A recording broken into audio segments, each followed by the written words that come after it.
Welcome, ladies and gentlemen, to the Super Game Brothers Weekly Podcast. This is episode number 22. We're almost at a full 6 months, which is crazy. This is a podcast all about video games and board games, especially the ones that we, the two hosts, have been playing in the recent past. My name is David, and I'm joined, like always, by my brother Devin with his cool Twitch neon light in the background. Twitcher Player 4, but we call him Devin on the podcast. How are you, Twitcher? We sure do. Mr. Twitcher's doing well. I'm very dirty right now. I worked all day and then I mowed the lawn. And Dad, he likes to bag the yard. I will admit it looks better when you bag it. Yep. But man, that gets grass all over the place. What part of bagging gets it more messy? From my experience, and it's probably just because I haven't been great at mowing it like every couple of days, whenever I mulch, it seems to make more of a mess just because there's grass flying everywhere. Yeah, maybe so. Maybe my shoes didn't get as dirty. I don't know. I guess just shaking the bag. So like more on your shirt and your upper body is what you're thinking from the transfer of the pile from the bag. Like the lawn mowing bag to the trash bag? Yeah, is that what you're thinking? Mm-hmm. Yeah, I feel really dirty sense. Right now from that, but yeah. Luckily, I didn't have to do the whole yard. It was just a section, just to help out. But that's what I've been doing. Cool. That's hardcore. Us Americans, we like our green backyard carpet that has to be cut, which is not as much of a thing in other countries in the world, but we do like it in America. You know, I try to minimize my tasks. Yeah. And if I ever own a home, I will not have grass. Somehow, some way, I will not. It's just. Yeah, I would be okay without it too, especially in the front yard, because we don't really do much out there. But the backyard where we have a fence and the kids like to play, it's nice to have grass back there. But I totally agree, especially with the front yard. Like, what am I mowing this every week for? We don't even use this stupid thing. I don't know. Yeah, it's just let's satisfy the neighbors. Make sure they think our yard looks good. We're not gonna walk on it, but at least it'll look cool. Yeah. Maybe I'll just get some turf in the front yard, and I'll do it the same blue as that college football team. I think it's Idaho State that has the blue. Oh yeah, field. Blue and orange. Yeah. That'll make the neighbors happy. That'd be sick. Well, that's cool. Did you also do we talked about this forever ago, the weed eating, the string trimming, or was it just a mow today? No, I noticed Dad was out there mowing, so I walked out and I just said, "Hey, are you going to edge the yard today?" He said, "Yeah." I said, "I'll just handle this part." So I just stole the mower and he did all the edging. Let him do that. Yeah. I do like mowing better. I think the edger, you have to hold it kind of awkwardly to get it wherever you want. By the end, my shoulder's like, you're an old man. Don't try this anymore. But mowing, especially like my mower, you just push the go button and then just walk behind it, which is handy. See, I kind of like mowing the lawn. My friend, he has one of those cool Roomba lawn mowers. You basically has a dock in your backyard, and then you set it to go at midnight, and it cuts the lawn in diagonal patterns or whatever pattern you set. That does sound pretty nice. That's crazy. But with a dog, that also doesn't sound very nice, because I imagine the feces that would end up in that device would not be fun to clean up. I don't know. I'm just thinking about this in real time, having never thought about it before. So maybe I don't want one of those. Well, maybe I'd go over your dog and cut him into diagonal patterns too. Yeah, there you go. Yeah, we could lay him out there, and that could be how we cut his hair, and I wouldn't have to deal with that. Yeah. That'd work. Yeah, two birds, one lawnmower. Cool, love it. Well, anything else new going on with you, Devin? I heard you have been doing some more longboarding recently. Yeah. A lot of longboarding, a lot of night longboarding. Weird Scary. experiences this last week longboarding. We went super late one night, and I was like, hey, let's sit on this bench and play Clash Royale. So we sit on this bench, and we're like behind neighborhoods. And I was like, we're gonna play one round of Clash Royale, and then we'll just continue. And we're like 3 minutes through the match, and I look up, and there's just a guy standing there with a flashlight, just staring at us. I was like, and what time was it? It was like 12:15 or something. Like, oh my gosh. And he's as scared as I am. He's like, oh shoot. I was like, oh, I'm sorry. We probably scared you. He's like, oh no, I saw you from a ways away. I'm thinking, why did you walk up to us then? You don't know who we are. That's very weird. And then he got like super concerned, and I was petting his dog, and he was like, yeah, my dog typically doesn't like to go out this late. I was like, okay, goodbye. And then we just left. It was a weird experience. The next day, we took a car down and then drove back up, and then we're longboarding, and we finished the ride. It was fun. And we're on our way back, and we got pulled over. And I was like, oh, what the heck? I was like, we didn't even do anything. But being pulled over is a weird experience. You like always feel guilty of something, even though you're not. You're just like, oh shoot. Right. Maybe it was. So you were in the car at this point. He didn't pull up next to your longboards. Oh, okay. Correct. He's like, you know why I pulled you over? One of your license plate lights is out. And you signaled license plate light? Yeah. Like the one above the license plate? Yeah. I'm like, oh, he's digging. He's digging. He goes, also, you signaled a little late on that turn, I noticed. Like, okay. So he's asking for the insurance. And we're not even I'm with my cousin. We're not even in his car. He's borrowing a car from his dad while his is getting fixed. Oh boy. So there's no insurance in there. Nothing in there. I was like, there's nothing in here. He's like, oh, well, we can't look that up. He's like, you guys just wait here for a second. I'm like, oh, shoot. Oh, no. So he comes back. All of a sudden, he's knocking on my window. I was like, oh, what do you want? So I roll down my window. He's like, I like to come over to this side just in case you're hiding something. I was like, okay. I was like, I understand. I was like, I would be doing the same thing. You never know what people are doing. I thought he's thinking we had like a gun or something. He's like, I'm going to be straight with you. I'm just out here looking for DUIs and drugs. You been drinking tonight? Have you been doing any meth? That's what he said. I was like, no and no. And basically it just like, he could tell there was just nothing wrong and he was just digging for nothing and then just let us go. But I was like, oh, shoot, maybe I am. Maybe I did do it. I don't know. Take me in. I was like, why is my heart rate so high? Being pulled over is a weird thing, man. But it is. Yeah, that was fun. It's stressful. Even like in that situation where really nothing was done wrong, you still feel like you did something wrong or like you're going to prison. Yeah. Oh, yeah. I was like, oh, man, he's going to take me out of this car. He wants to know my name. I don't know. He ended up being super chill and was just like, whatever. But yeah, 2 funny experiences longboarding. I don't know if I want to do that in the evening anymore. It gets weird out there. Yeah, you hoodlums. It's funny. Yeah, I'm surprised he pulled you over. That's a dumb thing, the little light. And he said just one of the lights over the license plate, right? So that means there were multiple and one was working. Yeah, I'm pretty sure. Uh-huh. It was epic.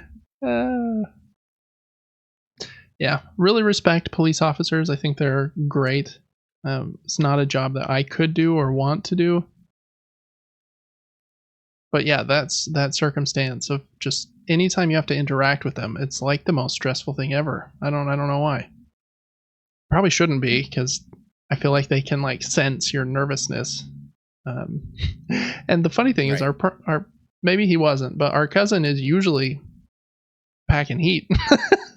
So that could have been like a weird thing too. Nope, the guns are in the house, so we're good. Yeah, that would have been a whole other can of worms. Well, cool. I'm glad you didn't go to jail. There's not much new in my neck of the woods. I did get the 3D printer that I mentioned last week, though. And it's been great. It's a pretty basic beginner one. It's called an Anchor Make M5C. I think they're on sale right now for $199.99, which is $20 cheaper than I got it, even because it was on sale a few weeks ago when I bought it. So if you want it for $200, it's pretty solid. You can only print one color. Affiliate link below this video. Oh yeah, heck yeah. So click the link in the description so I can make my $6 or whatever. But yeah, it's kind of fun. It works really well. I've been impressed. Like, it hasn't had like issues. It like self levels the bed and everything, and it's pretty easy to load in the filament and take the filament out. It has a good mobile app and a good Windows app, so you can keep track of everything. And then I had an extra Wise camera, so I just like plop that baby in the basement in front of it, so I can always just kind of check, make sure a print isn't going wrong. I need a little more like inspiration on things to make, because at this point it's been things like this mostly, which are, my kids are obsessed with them. Anytime we're at like the mall and we pass a booth with these, they want to buy all of them. And there's a lot of little 3D print shops when you go to malls nowadays, but these are called articulated animals. And it's basically like, this is a shark that my son really wanted me to make, and this is rainbow filament, so it kind of went from blue to purple.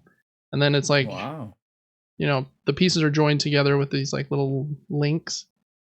And it's nice because it prints it all linked together, so I didn't have to like glue anything here, which is kind of cool. And the mouth like moves, so there you go. You can play Jaws with your little shark. And you made sharks. That. Well, I downloaded a free file from Thingiverse and then pushed print, but yeah. Dude, all I'm seeing is a way cheap Christmas. Yeah, everyone's getting sharks. There's gonna be sharks in every single one of the presents, all the stockings. Yeah. No, those are pretty cool. 3D print the Christmas tree. Yeah, that would take a long time. And that would probably be more expensive than just buying one. The filament, it's not like way expensive. You can get it for like $15 per kilogram. I said kilogram, weird right there. Kilogram, which is like 2-point-something pounds. And like this shark, for example, I could probably print like 75 of them. With that spool of filament. So I mean, it's not like crazy expensive, but if you're printing a lot and then you got to glue pieces together for a tree, I imagine that would be quite a few rolls, and the time, because the shark, for example, probably took a couple hours to print. So yeah, I don't know. You can like put it on a hyperdrive and it'll print like 3 times as fast, because it's a pretty fast unit. It'll go 500, millimeters per second, I think is the quoted speed, whatever that means. But and is there like an arm or like a hand that is like getting really close to it doing this? Yeah. Or like, where's the stuff coming from? Yeah, you should just Google real quick. We'll just pop over to the screen that we have with the stuff on the background. Just Google Anchor Make M5C. Yeah, there is a nozzle, I think it's called. And it's that little... Yeah, that's the guy there. And I'm trying to... I don't know which video to click on, but... I don't either. I'm just going to use this one. Sure. Yeah, that middle piece has like the filament kind of load into it. And there's belts that like move the bed on the bottom. So it moves, and then it can move vertically up and down. And that middle piece can move side to side on that track. So with those 3 kind of axes moving around, it can get to anywhere it wants. And then, yeah, it's like it can get up to 300 degrees Celsius on that nozzle. So one reason I got this one is because it has an all metal nozzle, so it can do hotter printing materials, because you can print other materials than just like this plastic filament. You can get, I don't remember what all of them are called. There's one that they call like silk, and I think you can print like TPU, which is kind of like the more soft stuff that like phone cases are made out of. And so you can print other materials, but most people, are doing this plastic. So yeah, that middle piece just kind of moves around. Pieces? Oh yeah, sure. Yeah. Like lead? Oh, like actually out of metal? Probably not. I don't know for sure, but I don't know how metal would go on a spool, because it does need to spool in. Like there's that spool on the top with the filament that's kind of loading in that black tube. Yeah, I'm surprised he doesn't have a section here of it printing. Oh, there we go, kind of. Any second, hopefully. Yeah, there we go. Okay, so there is a little point. Yep. And there's different like nozzle sizes. I think 0.4 is the most common, and that's what I've been using, but I bought some 0.2s in case I wanted to do something like really precise. But yeah, it's pretty cool. So I wanted to show you the other thing I've been using it for too. We'll talk about this game a little bit later, but I have a lot of board games, right? I've almost got 350, which is a little ridiculous, but sometimes I hesitate to pull a board game off the shelf just because setting it up is time consuming. Like I really want to play this game, but the way I have to fit it back in the box is either in lots of baggies, or like there's, I don't know, it can, just the way that it's stored in the box can help a lot in if I'm going to pull it out. I got this new game, really like it. It's called Salt and Sea. It was recommended to me by somebody on my YouTube channel. So check out Gaming Top Down. I do board game stuff over there. Really great game. I really like it. But it's a tricky one to fit in the box. I mean, it's not like hard to fit in the box. It's hard to fit in the box in a good way to set it up easily. So I 3D printed an insert. Again, I just used a file that somebody has made online. Some people make the files because they're really good at like that 3D modeling software. I think it's generally called like Blender or something. Some people will sell their files for like a profit, and so that's one way you can make money in a 3D printing shop, is by selling the digital files or by selling the things you actually print. But there's also a big community of people that just make stuff and put it just for free on the internet. So you can usually find something for free as well, without, yeah. Anyway, so I found this insert, and it's holds everything in the box. A little hard, I'm tipping it a little bit, and some of the cards have slid, but it holds everything in there really nicely. And the cool thing is, instead of like having to dig through to set up, I can just pull out like some of these trays, and it makes setup like way easier. So I can pull out, let me see if I can give you an example. So this is a tray that has all of the player pieces in it for the green player. You can see under these cardboard pieces that you would have next to your board is slotted all of the player pieces. So I could just give this to somebody, they take it out of their tray, and then while they're setting up their little board, I can be setting up the rest, and the rest is generally also in trays, because there's like, this tray holds all of the cards that are value $1, which usually would be like in a baggie or accidentally have gotten mixed with the $3 cards. So I just pull this tray out and bloop, set it on the table. So that's one of my goals with the 3D printer, is to make some of my games easier to get to the table, because I can just blip, blip, blip, blip, blip, pull out like 10 little pieces of plastic, and then the game's ready to play, as opposed to opening baggies, looking in the rulebook, trying to remember, where does this piece go? How many of each piece does each player get? So anyways, that was kind of my first test, was with this game.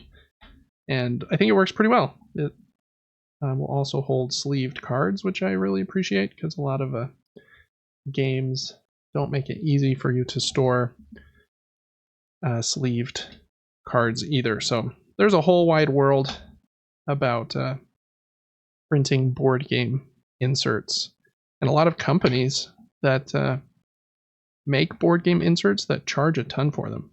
Like there's I forget the name of the company. A company that just makes like these nice wooden inserts that are a similar idea, where like every piece has a place. You just hand like each player a tray, and they're like laser engraved wood, but they're like $50 a game if you buy them, right?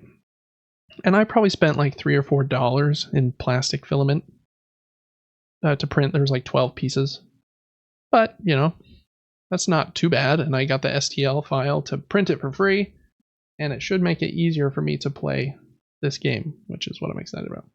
So I've got like 40 games that I want to print inserts for, which is maybe a little overkill. So I'll just start with a couple, see how it goes. But anyways, that's one little weird new thing I've been up to recently. 3D printers, they're pretty cool. Awesome. Yeah. My neighbor who comes to my game nights, usually he's pretty busy. He's an attorney, so he doesn't get to come all the time. He actually got one like the same day, or maybe the day after I did, just out of pure coincidence. We didn't know that the other person was getting one, and I was texting him and I was like, hey, what kind did you get? And I told him the one I got, which is, mine's pretty solid and like a good model, but it's, like I mentioned, very like a beginner 3D printer. And he was like, oh yeah, I got this bamboo like X1. And I'm like, oh, it's like a super nice $1,500 one that'll print like 6 colors at a time. And it's like super nice. And I was like, dang, must be nice. But anyways, 3D printers, they're pretty cool. I would, after almost a week, I would recommend them. My kids really like it, and most of the stuff I print for them is stupid, but hey, the shark, his mouth opens and closes, so look at that. So yeah, other than that though, not much new, just a lot going on at work. Lots of videos going up on YouTube, and they've been doing a little bit better lately, which has been exciting. I got some new lights, actually. They're pretty cheap, just some what do they call them? I think they call them a light box, or a not light box, soft box. I think it's called a soft box light. Basically like the kinds at school pictures, that just like a big puffy thing around a light bulb that kind of diffuses it. I got a couple of those, so I think my videos look a little better right now, which is good, and 3D printing stuff and working a lot. I don't know. I feel like I just went on a rant for a little bit, but that's probably all that's new in David Land. That's no cool. police. No police checking on the 3D printer though, so not as exciting as the longboarding. But cool. Well, let's hop right in. There's a bit to go through this week. Not a ton, but I say that every week and then it always takes forever. So we're going to hop right in. Like I mentioned at the top, this is a board game and video game podcast. We talk about the news in the board game industry and the video game industry, games we've been playing, games we're excited about, new trailers and announcements, all kinds of good stuff. So yeah, make sure to check out the other episodes that we do. We post these on Super Game Brothers YouTube channel. You can get them on Patreon 3 days early, so please check us out over there. That's patreon.com/supergamebrothers. And you also get exclusive episodes. You can vote on topics for upcoming videos, our monthly Q&A, stuff like that. So yeah, please check us out over there. And yeah, I think that's probably all of the housekeeping. I guess by the time you hear this, August will be over. So make sure to join our September giveaway. Not sure what that's going to be yet, since we're recording here at the end of August. I did get a hold of Ryan, who won our July giveaway. And he opted for the gift card. So I sent that over to him yesterday. So that was nice. He told me he's going to get this board game that's been a pretty big deal the last couple of years. I think it's called the Tales from the Red Dragon Inn. It's a cooperative game, so that was exciting. Cool little story that he's going to use that that money to get that game that he wants to play with his kids. So, anyways, we're not joking about the giveaway. Join it and share it with your friends and family as well. That helps us reach new people. All right, hopping into the show at large, we usually start with the news mini nuke. This is where we will go over new game announcements and trailers and talk about new games to subscription services for the week. So we've got a few board games that I want to go over, and they have some kind of little blurbs, and so we'll kind of take turns reading them. A couple of them are long, so I don't know if we need to read the whole thing, but maybe I'll have you do the first one and then I'll skim the second one. But this company, Korea Board Games, I guess is pretty new, and they announced a couple games that are going to be coming out towards the end of the year. And what kind of their shtick is that they try to remake games that they feel like didn't get enough love. And so the second one we're going to talk about is a remake of an earlier game. I think this first one is an original design, but both of these games are from pretty well-known and loved board game designers. So this first game, it's called Lore Pets, and it has this funny little animal artwork, and it was designed by Wolfgang Kramer, and it's coming out later this year. That's kind of a paragraph there, Devin, but I'm going to have you take that one away, and I'll skim the next one because it's super long, and I'll try and crop some out. Perfect. Are you ready to be keeper of the royal menagerie? We'll find out in Lore Pets when you compete against other contenders to find out who can catch the most critters. To set up, deal 10 different Lore Pets from the deck of 80 tiles face up into the central menagerie, shuffling duplicates back into the deck. Each of these tiles counts as a stack. Remove 10 tiles from the game without looking at them, then deal each player a hand of 6 tiles, setting the rest down as a deck. On a turn, each player chooses and reveals a tile from their hand simultaneously. If more than one player reveals the same type of Lore Pet, take all of these revealed tiles and start a new stack in the menagerie.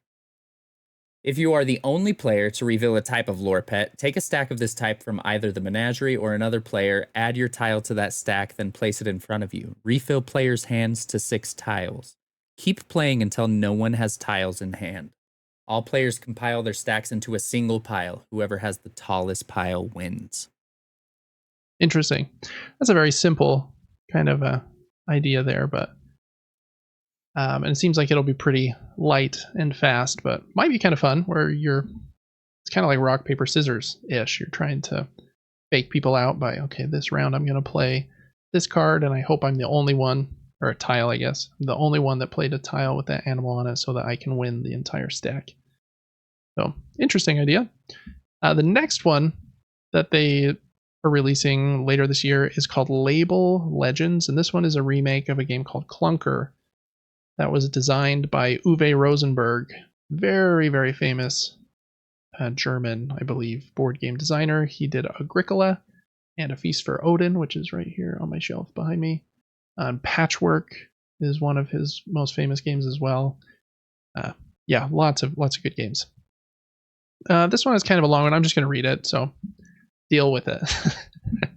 Okay, Label Legends. To set up, each player has one fan card, a random face-down card in their band area, and a hand of 6 cards from a deck that contains 7 genres of musicians.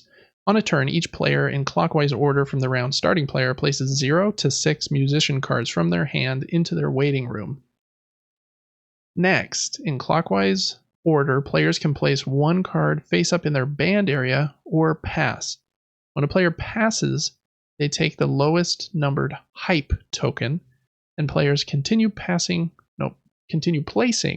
cards one by one until they all pass. Starting with the player who has the lowest hype token, a player can sign all of the musicians in someone's waiting room, including your own, by giving 1 fan card to the player who owns that waiting room. The player then places these cards in their band area. As soon as a player has 4 of the same type of musician in their band area, whether from playing cards there directly or from acquiring musicians from someone's waiting room, they must cash in those cards to gain fans. If you have only 1 type of musician in your band area, you flip all 4 cards for 4 fans. For each extra type of musician in your band area, you flip 1 fewer card, e.g., With 3 types of musicians, you will flip only 2 cards to fans, discarding the other 2 cards from play. If a player declines to acquire musicians, the round ends immediately. Then players refill their hands to 6 cards. If this isn't possible because the deck is run out, the game ends. Whoever has the most fans wins. Looks like there you can add a Uwe Rosenberg conductor card as a joker as well, and that is basically it. So another pretty simple kind of card game where you're creating this waiting room, and you don't want your waiting room to be so much better probably than everyone else's, or else it will just get stolen by whoever took the lowest hype token. So the balance of when you take those and how good you make your waiting room is probably the kind of the intriguing part of that game. Anyways, 2 games that they are releasing at the end of this year. Next up, another company that I really like called Impatience. They make solo games. I think their first and most popular one was called Onirim, and it's a solo card game, and they've made probably like 8 to 10 other games all in this, they call it the Oniverse. You can see they always use the same type of art style, which I really like. It's like hand-drawn, but kind of like looks like a nightmare kind of idea. And they have like big, weird meeples. Like the meeple in this one is like that big white piece on the top right there, Devin. They always do at least one big, weird meeple. Anyways, very unique art styles to their games. I really like their stuff. They are releasing a few different games. First up, a second addition to Urbion. This one will be releasing at the Spiel convention in Germany, which I think is in October. Can't remember if it's late September or October, but we don't need to read the blurb there probably. It's just a second edition of Urbion, which came out probably 10 years ago. But I think it has 7 included expansions, so I think it kind of includes everything that was included after Urbion came out in a new version. So that's cool. Wanted to give that a shout out. The other thing that they revealed here I think is really cool. In the first half of 2025, kind of the creator of this series, his name is Shadi Torby, he announced that they are creating a new series. It's called the Min Imp, or basically like mini Impatience games. It's a series. They're going to have 4 different games that are all coming out in the first half of next year. And Shadi said, as the title of the collection suggests, they have in common their somewhat smaller box size and a relatively reduced component count, usually around 60 cards and some extras like a punch board or some oversized cards or some tokens or dice. For the themes and mechanisms, I wanted to have as much variety as possible, and since each game is by a different designer or team, they'll all have different artists. So this is cool. These are 4 like mini games, and their games are already mini. So these play in like 10 to 20 minutes, I think, generally. The first one is by Devin. What's his name? The good doctor Reiner Knizia. Reiner Knizia, yep. Who we mention a lot. He's designed like 700-800 games. It's called Freegard. Anyways, Devin, I'll let you read that one. But this is a game from Dr. Knizia. All right, here we go. The horrible walking castles are about to invade the peaceful land of Freigard. Gather the most valiant defenders of this enchanted abode and defeat the relentless mechanical monsters. Freigard is a deceptively simple game of risk-taking and hand management. Each turn you have the choice between scoring, if possible, your hand of 3 cards, or draw 1 extra card, then discard 1, in order to improve your hand. If you're too greedy, you risk burning through your deck too fast, but settling down too often might not get you the powerful army you need to defeat the strongest walking castles. Interesting. Yeah. Sounds pretty simple. You have 3 cards in your hand, and you either decide to play one or to draw a 4th and then discard 1. And they always use this kind of fantastical artwork. This one is a little different. It's not like the hand-drawn artwork from the Oniverse series, but still very fantastical walking castles and golems and stuff. So that's 1 player, 15 minutes cool. For 8 and older is what's recommended there. Next up is a game called Last Minute. designed by, I'm going to butcher these names, but Romarich Galonier and Luc Raymond. And Luc Raymond designed, what's that game? I just got it. And it won like the Spiel Award just this last year.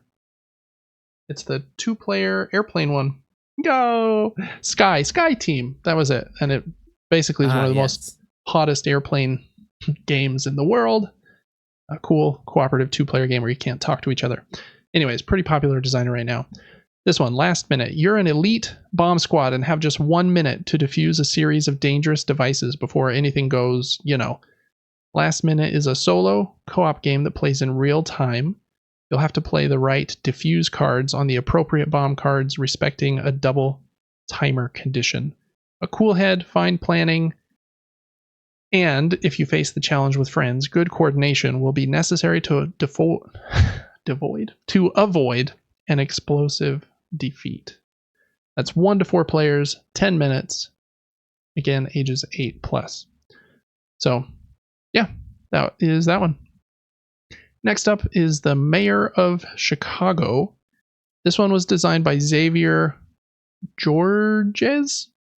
I don't know how to pronounce that. He's done a lot of big games too. I think Trois, Black Angel, which you can't see it. I have Black Angel back there. A lot of bigger like Euro games, so this is a smaller one for sure.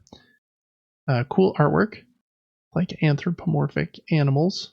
There's an eagle, and an elephant, and a bear on the cover. Yeah, Devin, take that one away. Okay.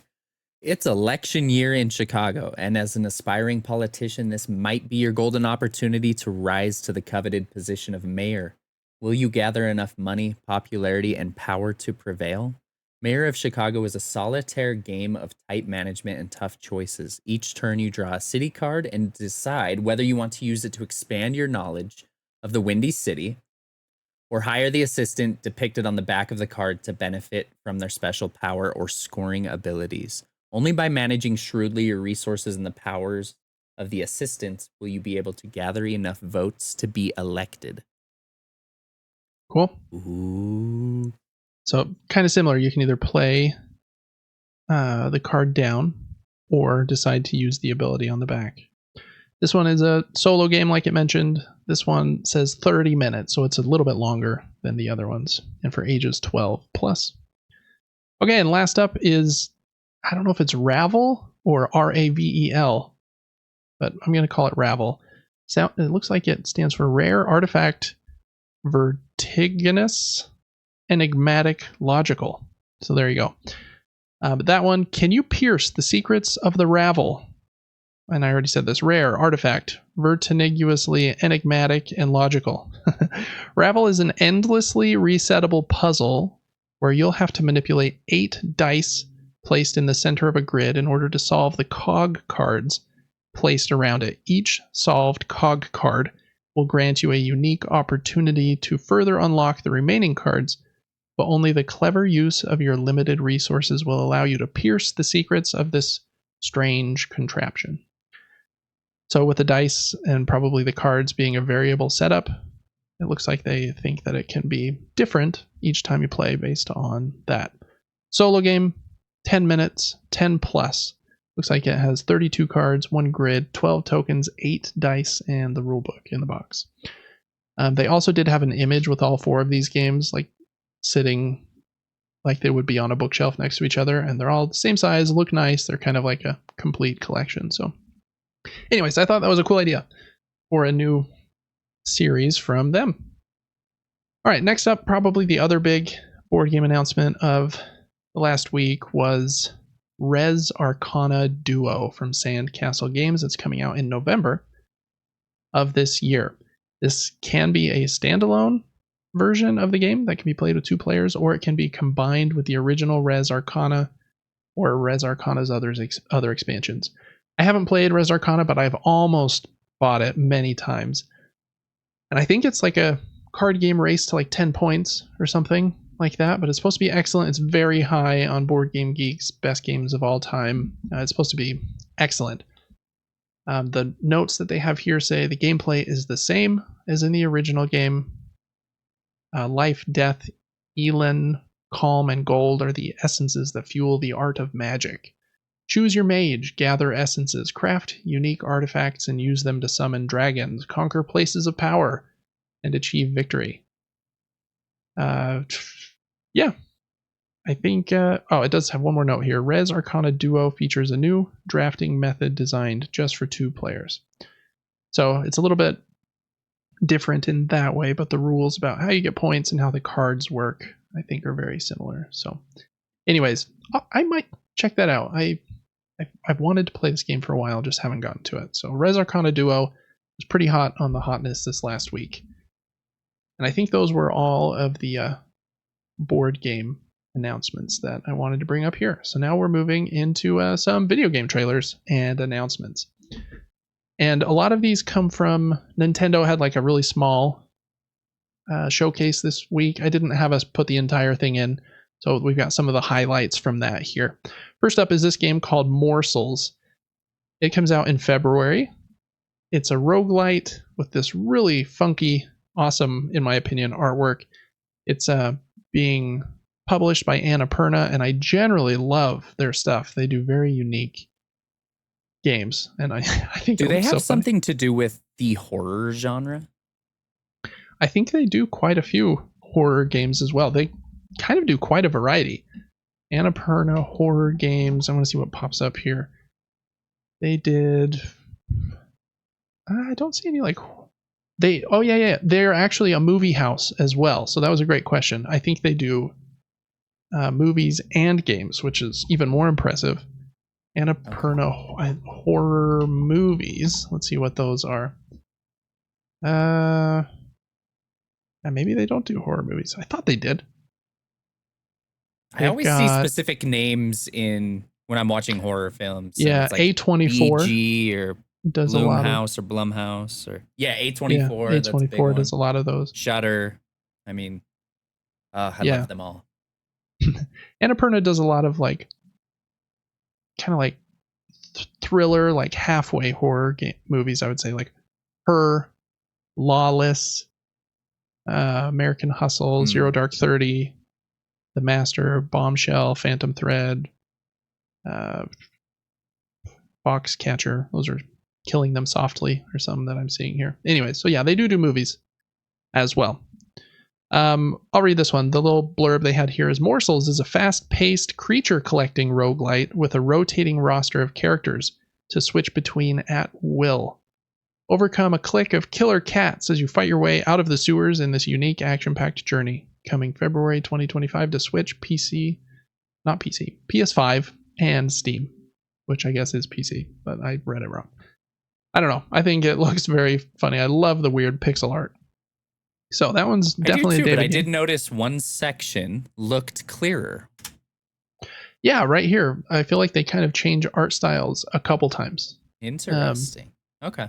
Because yeah, that does look like a jump from like Super Nintendo to PlayStation or something a little weirder. So I don't know. I don't know what the game's doing. Does look cool. Next up, this game was already known about, but it got a release date. It's called Neva, or it's Neva. I'm not sure. It's designed, developed is the right word, by the same team that did the puzzle game Grease.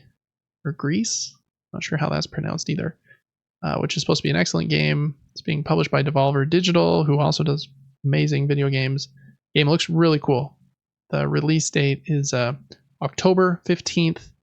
And this guy I follow on IGN said that if you like games like Limbo, Inside, then you'll really like this one. And it also has like better combat because there is like fighting, it looks like, with dodge rolling and things like that. So this one looks very cool in my opinion. I like the weird art style, but very funky. All right, next one, also a game that had already been announced, Rugrats Adventures in Gameland. It also got its release date trailer, and it comes out in like 12 days. This is September 10th of this year. This game they made to be like older, like NES games, and so they made it so that you can art swap at any time. So you can swap it to like 8-bit NES mode and then hit a button and it will still play the same, but all the art will change to like more modern art.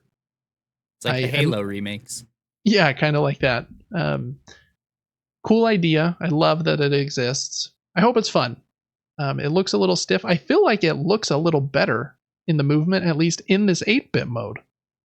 So I would maybe just play the whole thing like that, which sounds crazy. But like in this mode, it looks like stiffer and floatier to me for some reason.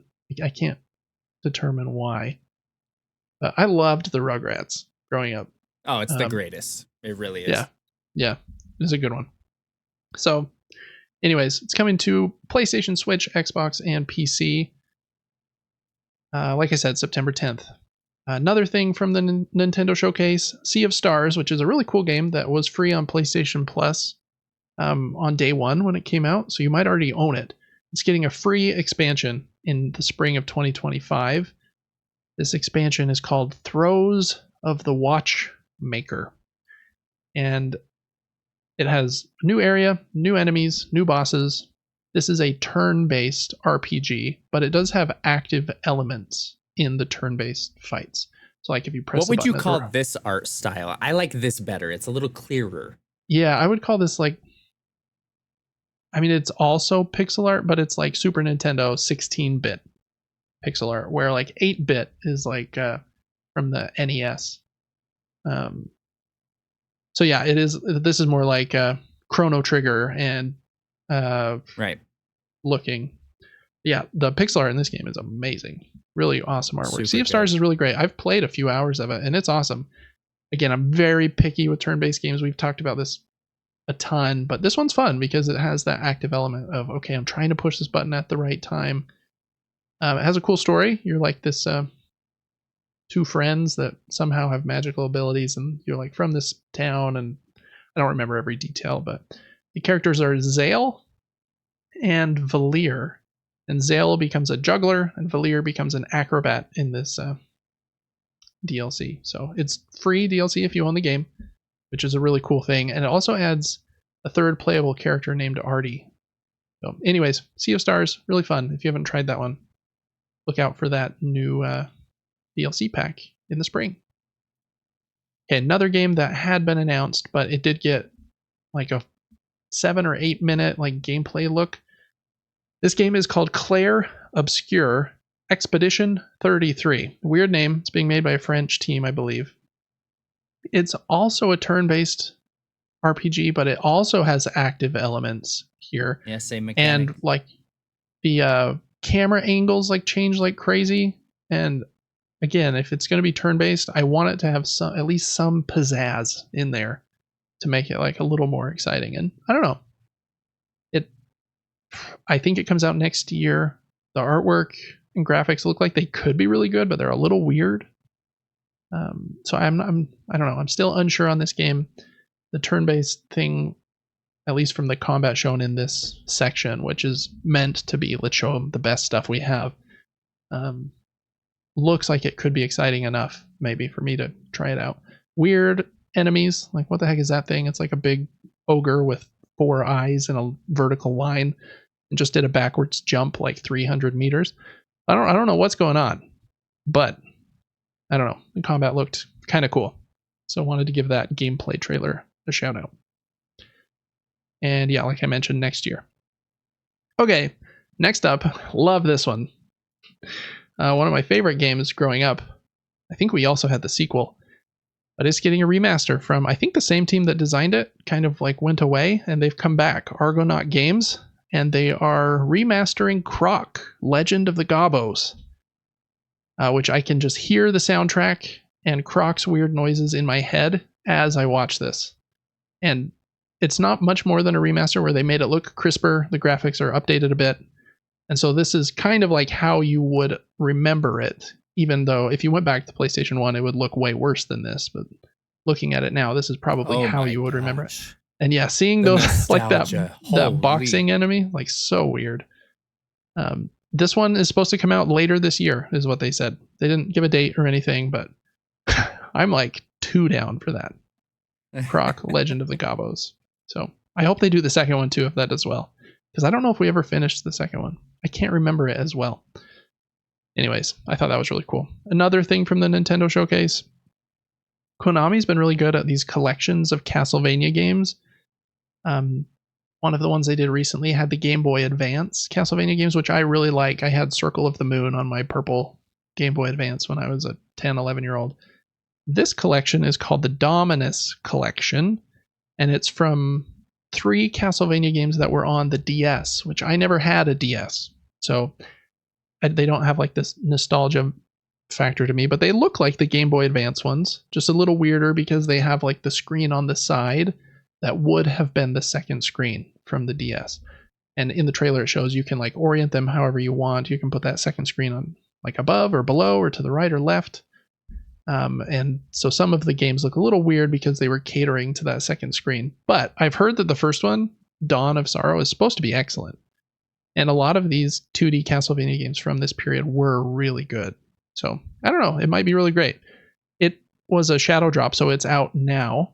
And like I said, it includes 3 games: Dawn of Sorrow, Portrait of Ruin, and Order of Ecclesia, I think are the 3 that are kind of the most well-loved. And then they did throw in a 4th bonus game, which is, from what I read, kind of like a retro Castlevania game called Haunted Castle Revisited, and it's supposed to be extremely difficult. I've never seen this one before. It kind of looks like Super Castlevania 4. I don't know if it was in the arcade or what, but yeah, it's supposed to be very difficult, and it does look pretty hard. Like he has to jump here a bunch to like dodge the Medusa snake's tail, and so I don't know. If you like Castlevania games, especially Castlevania games from, oh, what would that be, 20 years ago that were 2D on the Game Boy, then that might be for you as well. That's one I'll probably check out eventually. But I do need to finish the Game Boy Advance ones. Castlevania, what a great series. Those are like fantastic. Top I could tier. live in those castles. Yeah, and as far as Metroidvanias like go, the Castlevania games are some of the best for sure. Okay, next up, another one was a game called Tetris Forever, and I think it includes 15 different versions / variants of Tetris. I don't know what all of them are. Some of them looked like the original Game Boy Tetris, which I think was the one that really took off, that everyone loved, was the Game Boy version of Tetris. But there's a lot of different versions in here. Some of them don't even have the name Tetris. It was like Slamris or other, I'm probably butchering that, but different variants. So there's a lot of different variants of Tetris in this game. I don't think they gave a date, but they did say it would be out this year.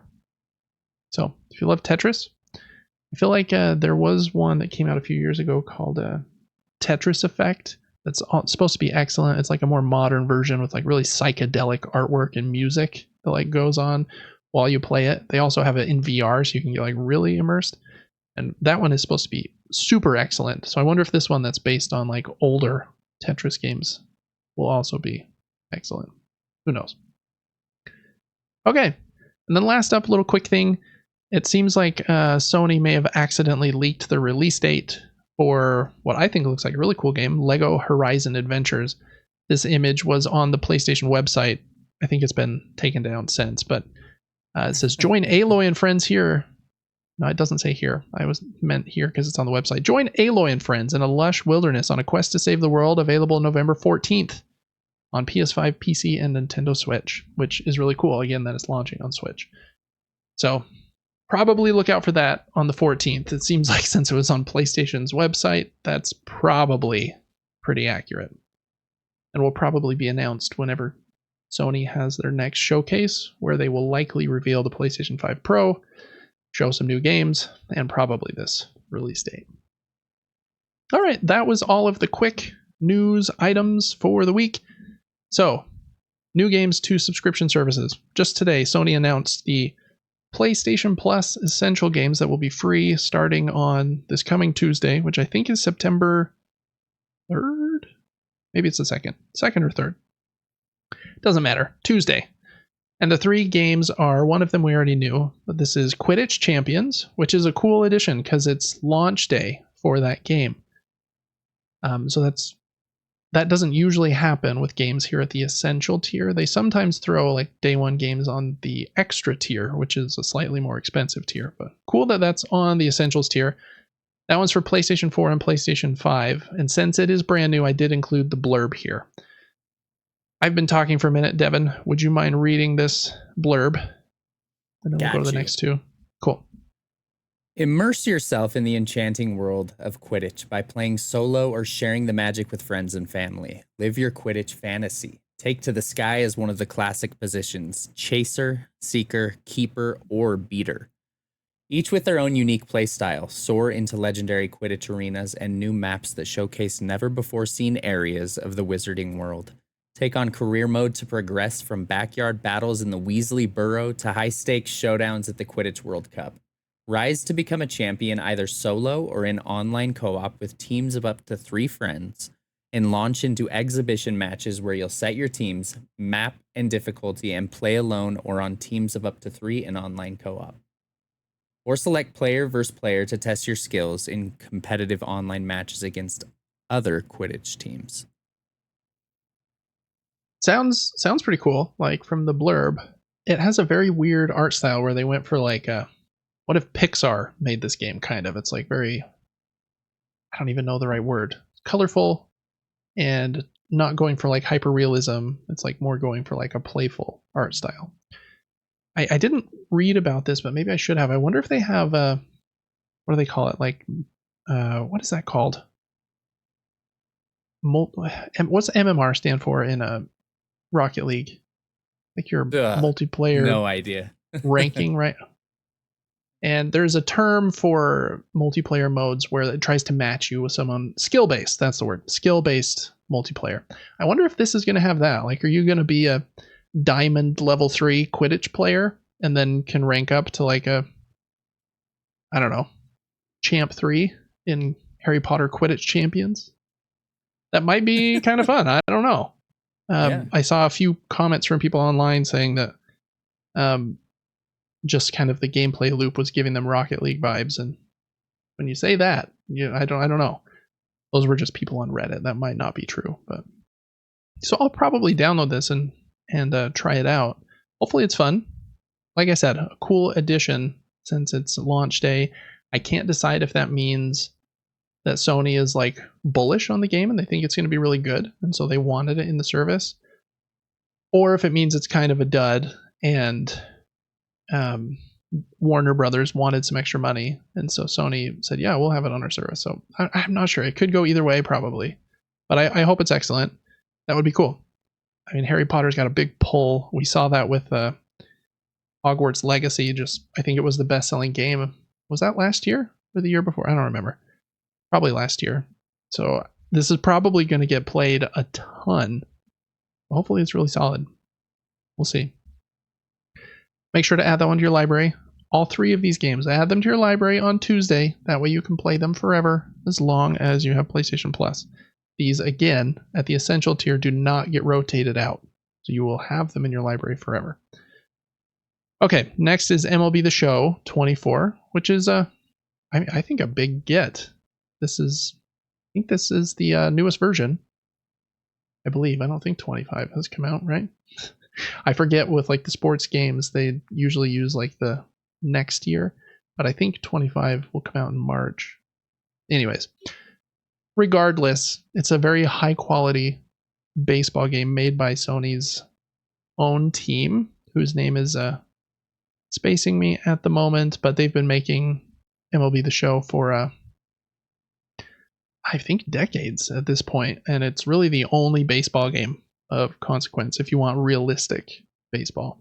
And they're supposed to be excellent. So if you like baseball games, this one's kind of a slam dunk, even though slam dunk is the wrong sport. This one's a home run.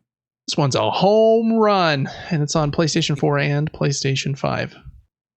And then last up is Little Nightmares 2, which is kind of, I call these like light horror. They're horror games, but they're not first person. They're like a little creepy, but like a fun level of creepy, not so much that you're going to have a hard time sleeping.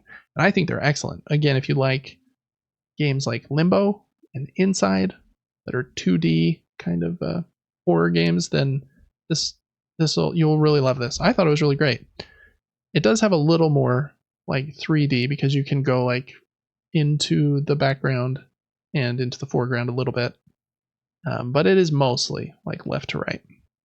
Little Nightmares and Little Nightmares 2, both developed by Tarsier. Excellent games, and their new one we talked about last week was just announced called Reanimal. I really love the horror vibes that they go for because it's David level horror. They're not creeping up into Devon level horror, which is like uber scary, which I'm sometimes down for anyways. But anyways, that's the 3 games. Add them to your libraries on Tuesday. Quidditch Champions, MLB The Show 24, and Little Nightmares 2. Okay, next up, I think we covered these last week, Devin. I just forgot to take the link out, but we'll just do a quick reminder. If you have Game Pass, Atlas Fallen, Core Keeper are both available now, and on September 3rd, Star Trucker. And yeah, we covered those last week, so I'm not going to spend any more time on them, but those were the second half of August games for Game Pass.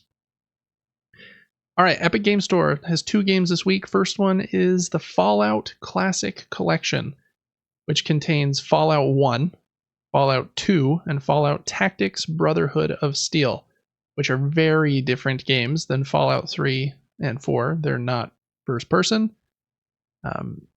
They're kind of like a computer RPG, and I have never played any of these ones, but I know people that love Fallout, sometimes they are like really hardcore and like these ones better because they think that they're like a more traditional role-playing experience and more what Fallout should be, as opposed to like the first-person shooter that they have kind of become. So I know there are different opinions on that, but if you like Fallout, again, these are totally free. Add them to your Epic collection, library, whatever it's called.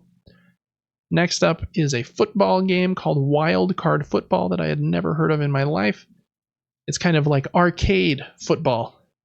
Big, chunky looking dudes that are jumping really high, and again, not going for Madden competition here. This is like not quite NFL Street, but what if we made Madden that looks easier to play? And oh, that was a weird power up all of a sudden. The guy just grew like he ate a Mario mushroom. So maybe this is more like NFL Street than I realize. But this is Wild Card Football. Again, add it to your Epic Game Store library. And then last up, we already went over the Prime Gaming free games for September, but they just added a few more because Rings of Power comes out tomorrow. At least the first episode, I think, from when we're recording. So they are giving away, 2 free Lord of the Rings games on Prime. Lego Lord of the Rings and Middle-earth Shadow of Mordor Game of the Year Edition. And then you can also play Middle-earth Shadow of War on their streaming service Luna. But the other 2 are actually like free downloadable copies from good old games. So if you have Prime, add those to your collection. Again, they're free. You'll have them forever. And those Lord of the Rings games are great, like we'll talk about at the end of the episode today. All right, so that is it for the news mini nuke this week. So we're going to hop into what we have been playing.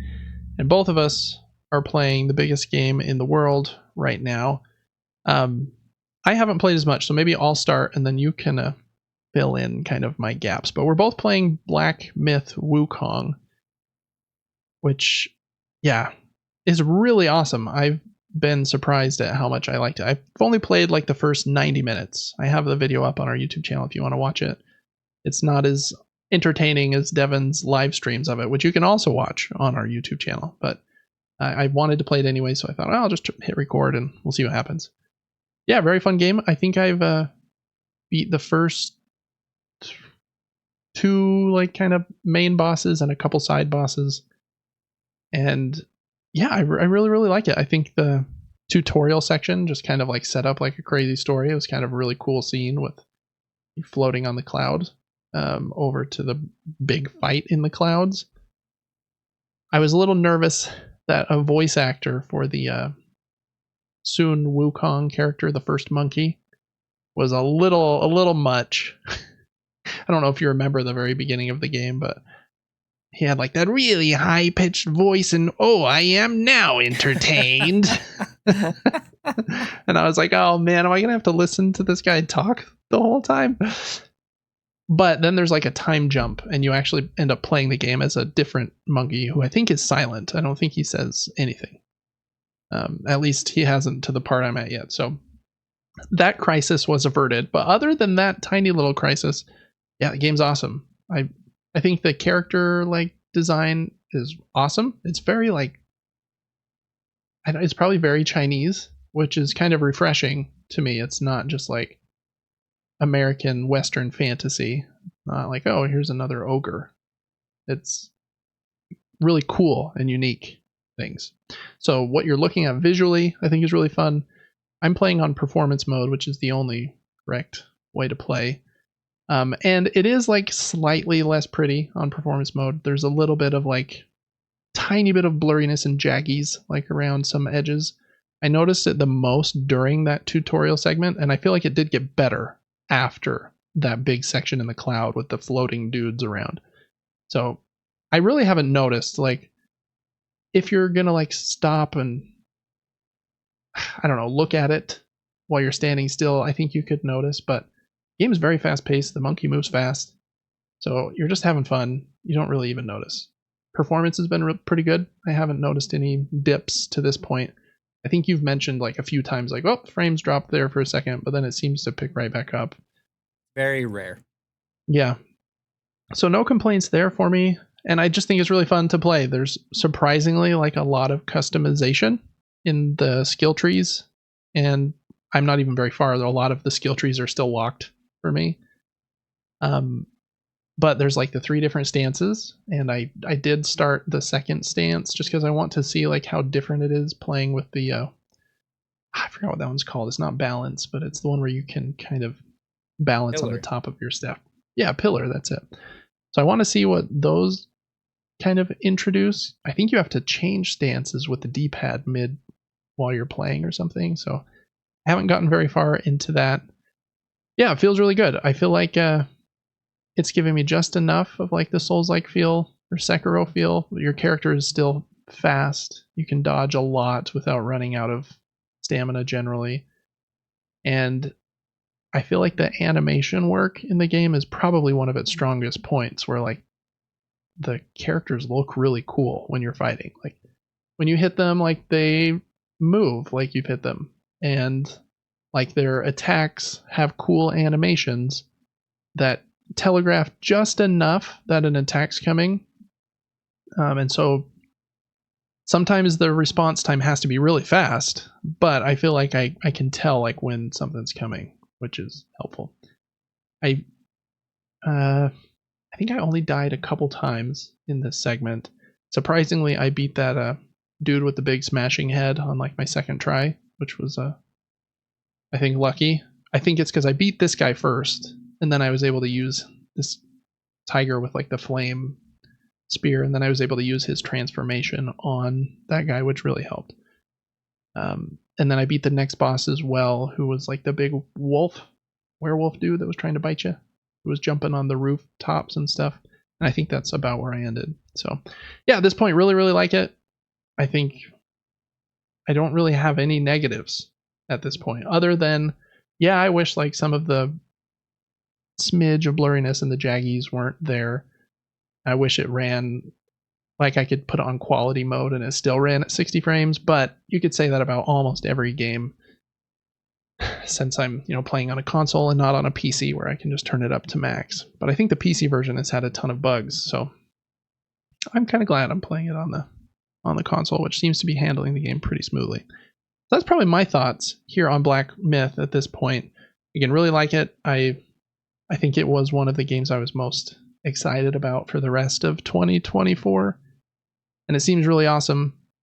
I don't know that I'm playing it like especially well. It seems like someone that was really good could like you do, Devin, like kind of min-max like a build and the stats, and like I want this cooldown to be like timed correctly with this one, and if I upgrade this stat, it will help me with afflicting, I don't even know, burn or poison or something. And I haven't gotten to the level where those things are probably even unlocked.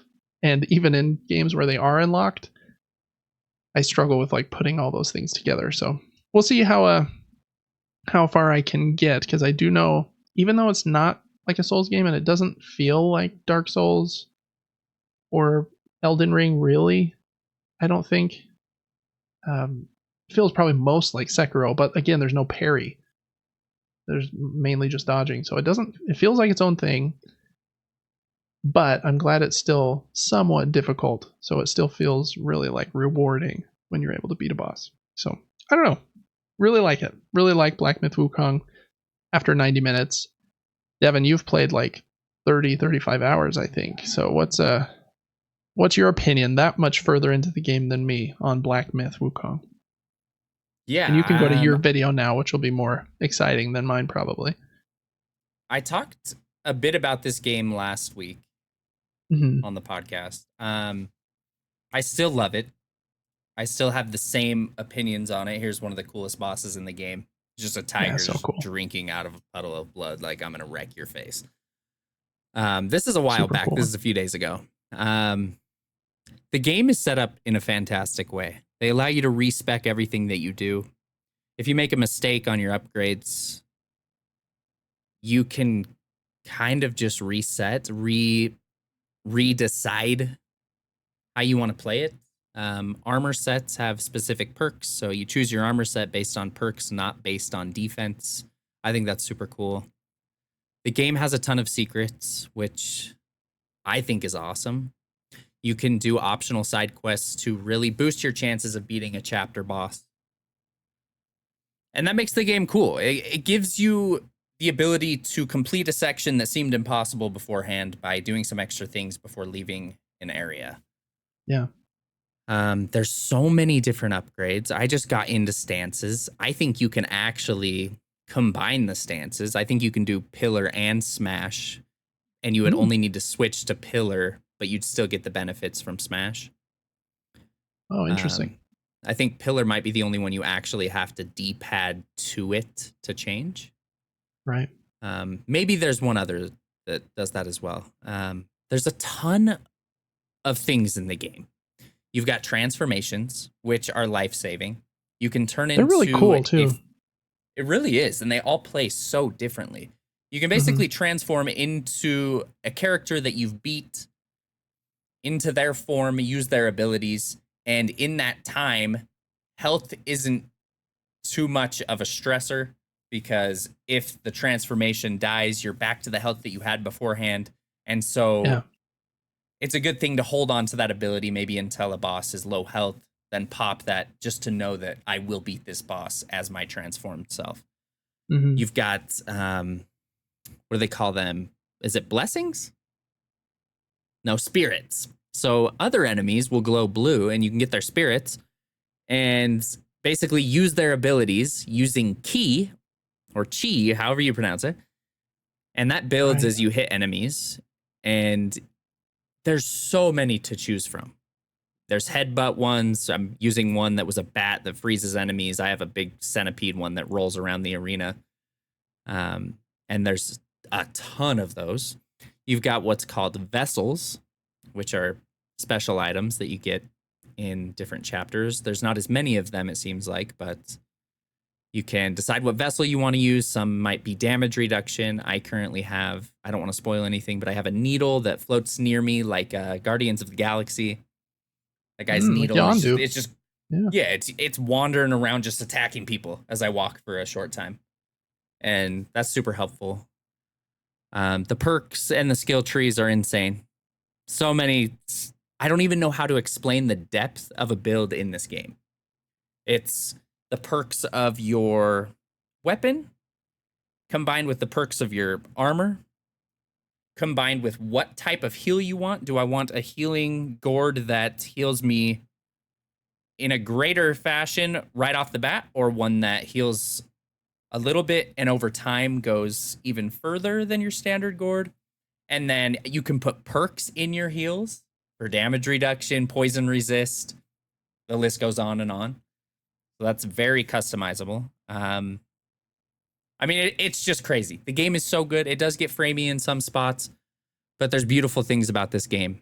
If you compare it to a Souls game, there's a lot of places in Bloodborne that were very scary to even traverse.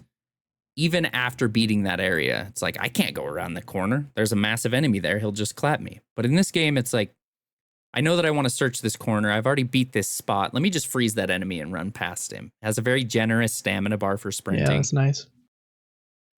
I mean, honestly, the game is fantastic. And I have nothing bad to say about it. I just want to just keep playing it and explore everything that it has. And I will be sad when it's over. Yeah. Oh, I'm glad to hear that you're still hooked, because I'm definitely feeling that same pull of like, wow, this seems really cool. And I was just kind of like absorbed in watching this fight that you have on the screen with the tiger and his animations and how he moves, and even like how he, before he does a sword slash, he'll like reach up back to grab his sword off his back, and the ways that all of the characters move is so cool. And I'm surprised they have as many bosses as they do in the game, because I feel like animating all of these very different looking enemies would be very difficult. But yeah, I don't know. I really, really, really like it so far. I think it. Yeah, I just think it's really cool. And just like you said, there are enough little hidden secrets. Like I wandered a few different directions and found like a little mini boss that I wouldn't have found, and he had something valuable. And it seems like the main kind of way you're encouraged to do that is when you find those optional kind of mini bosses, you can unlock those, I forgot what you call them, the spirit like things, or another transformation that you wouldn't have had. And so they do end up helping you a lot in the combat through the rest of the game too, by finding those. And I think even that enemy you fought today, the yellow, whatever his name was he an optional boss that you just really wanted to beat? Yeah. Mm-hmm. Yeah. He was called the Yellow Loong, and it was very, very tough, and probably took me 20 to 30 tries, and each try was minutes and minutes long. It was hard fought, and I was barely doing damage to him. And I mean, there were times where I had learned to perfectly dodge like a 7 attack combo. Yeah, he did really long combos. And there were tight windows of attacking back, and it's just that's what a game should be. You can learn it so well and go, wow, I understood his mechanics, even though I'm not as strong as that enemy was, and I overcame that challenge, and now I get a benefit from it. Yeah. How's his transformation? Was it worth the time you spent on him? Is it a good one? So far, I think it's the best one that I've unlocked. Yeah. For some reason, they allow you to be in his transformation longer than others. And interesting. It's been very handy, and he does some shock damage as well. Okay. But the game is beautiful. It's perfect. If it wins Game of the Year, I'll just be like, heck yeah, it did. Heck yeah, it did. I'm as absorbed as I was in Bloodborne. Like I'm just like, let me just destroy this game and do it perfectly in my own way and see what it has to offer, and it'll be a beautiful memory when it's over. Yeah, I'm really glad that you're loving it, because I think I will as well. I do like Bloodborne's gothic vibe. There's something special about that, but I like the vibe this game has too. Again, like I mentioned earlier, it's like very Chinese, and that's like a thing I don't see a ton, and so it's unique. It's this Journey to the West story that we don't know a lot about, and it's very odd, and there's characters that don't have heads, and you turn into a bug for a minute and fly around, and so there's the story's like weird, but it's presented really well. And it's mainly just about like the fights and stuff. I'm sure that some people get really deep into the lore, but yeah, I don't know. It seems really cool. I'm really, really digging it. It might be like a game that would be fun to do, like a 30-minute to an hour kind of spoiler cast about it, where we talk about like our favorite parts and all of them, like the ending and the most difficult boss fights, what we thought about the story once we're finished. That might be a little bit, since I'm generally slower at games, but that would be a fun idea. Cool. Well, you don't get to play them for 8 hours a day. Not yet, unfortunately. Hopefully one day, if this can become like our full-time gigs, that would be cool to be able to put quite a few hours in every day. Unfortunately, a lot of my video game time has become like the time that I'm making videos and posting stuff and editing stuff. But I need to figure out how to balance that a little better. But yeah, very, very awesome game. I think it deserves all of the praise it's been getting. Really quick, while we're talking about it, let's just hop into news item number 1, and then we'll go back to the board games that we played this week. And just to really confuse your links here, and you don't even have to pull this one up, but the Black Myth Wukong official Twitter account tweeted out just a couple days after the game released that the game had a combined 3 million concurrent players. So that's across what I think was a 2.2 something million on Steam, and then some, 800,000 or whatever on PlayStation 5. And it has sold 10 million copies in its first 3 days, which is a massive, massive number. Just to like put that in context, I think Push Square, the website, had a really great example. They said, to put that quote in some sort of perspective, Helldivers 2, which is one of the best-selling games of this year, sold around 1 million copies in the same time frame. Helldivers had kind of a longer tail where people were telling their friends and more people kept popping in, but 10 million in just a couple days is bonkers sales. So it's a humongous game that kind of has the entire industry in a chokehold right now. I'm sure that there is quite a bit of Chinese influence on that with, them being excited about a game from their country coming out. But it seems like everyone in America and Europe and Japan and other places are playing it too. So it doesn't seem like it's just the Chinese audience that's loving this one. And we just raved about it for like 20 minutes. So I think it's very, very excellent. So just while we're talking about Black Myth, I thought that was a good timing to just throw that in. All right. So that's really it for video games this week. I have one more. Oh, you do? Wow. Hit me with it. I do. It is one of the weirdest games I've ever played. We'll just quickly cover it. I don't have a link pulled up for it, but I played Cult of the Lamb. Oh, I love that game. Over this last weekend. That game cracks me up. It is epic. It's like, let's gain a bunch of followers to our cult and indoctrinate them and convince them to work for us. And we're going to go out on adventures and fight. And that game is just hilarious. If you haven't played it, you should try it. The art style's funny. The combat is actually pretty satisfying. Yeah, it is.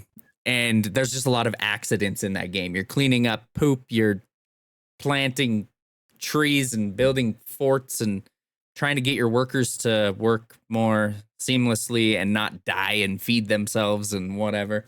We had one guy in our cult that he just was like, I've loved serving you, and now I'm going to die of old age in a few days.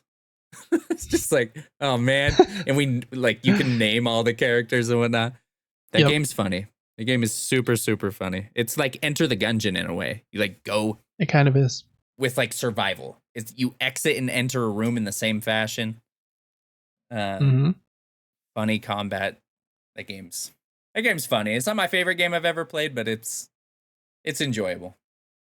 I'm really glad that you played it. I really liked that game. I beat it when it first came out. I think it's had quite a few updates though since. I think it now has co-op, doesn't it?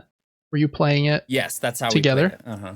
Yeah, so that's cool that you can do that now too. I was just trying to look to see if I could see if I have the platinum trophy, and I'm struggling to find my trophies on the PlayStation app. It doesn't really matter, but I did beat that game. Really, really liked it.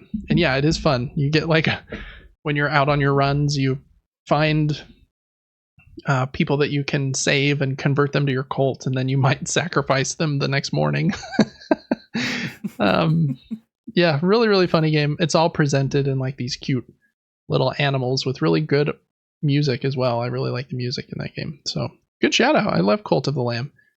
It's been probably a year since I've played it, but like we just mentioned, it has a co-op update and I think some other updates that it's had. So check that one out for sure. I think it maybe was on PlayStation Plus recently as well. So you might have it in your library if you've been following my advice and adding everything to your collection like you should be. So cool. Love that. Love surprise games.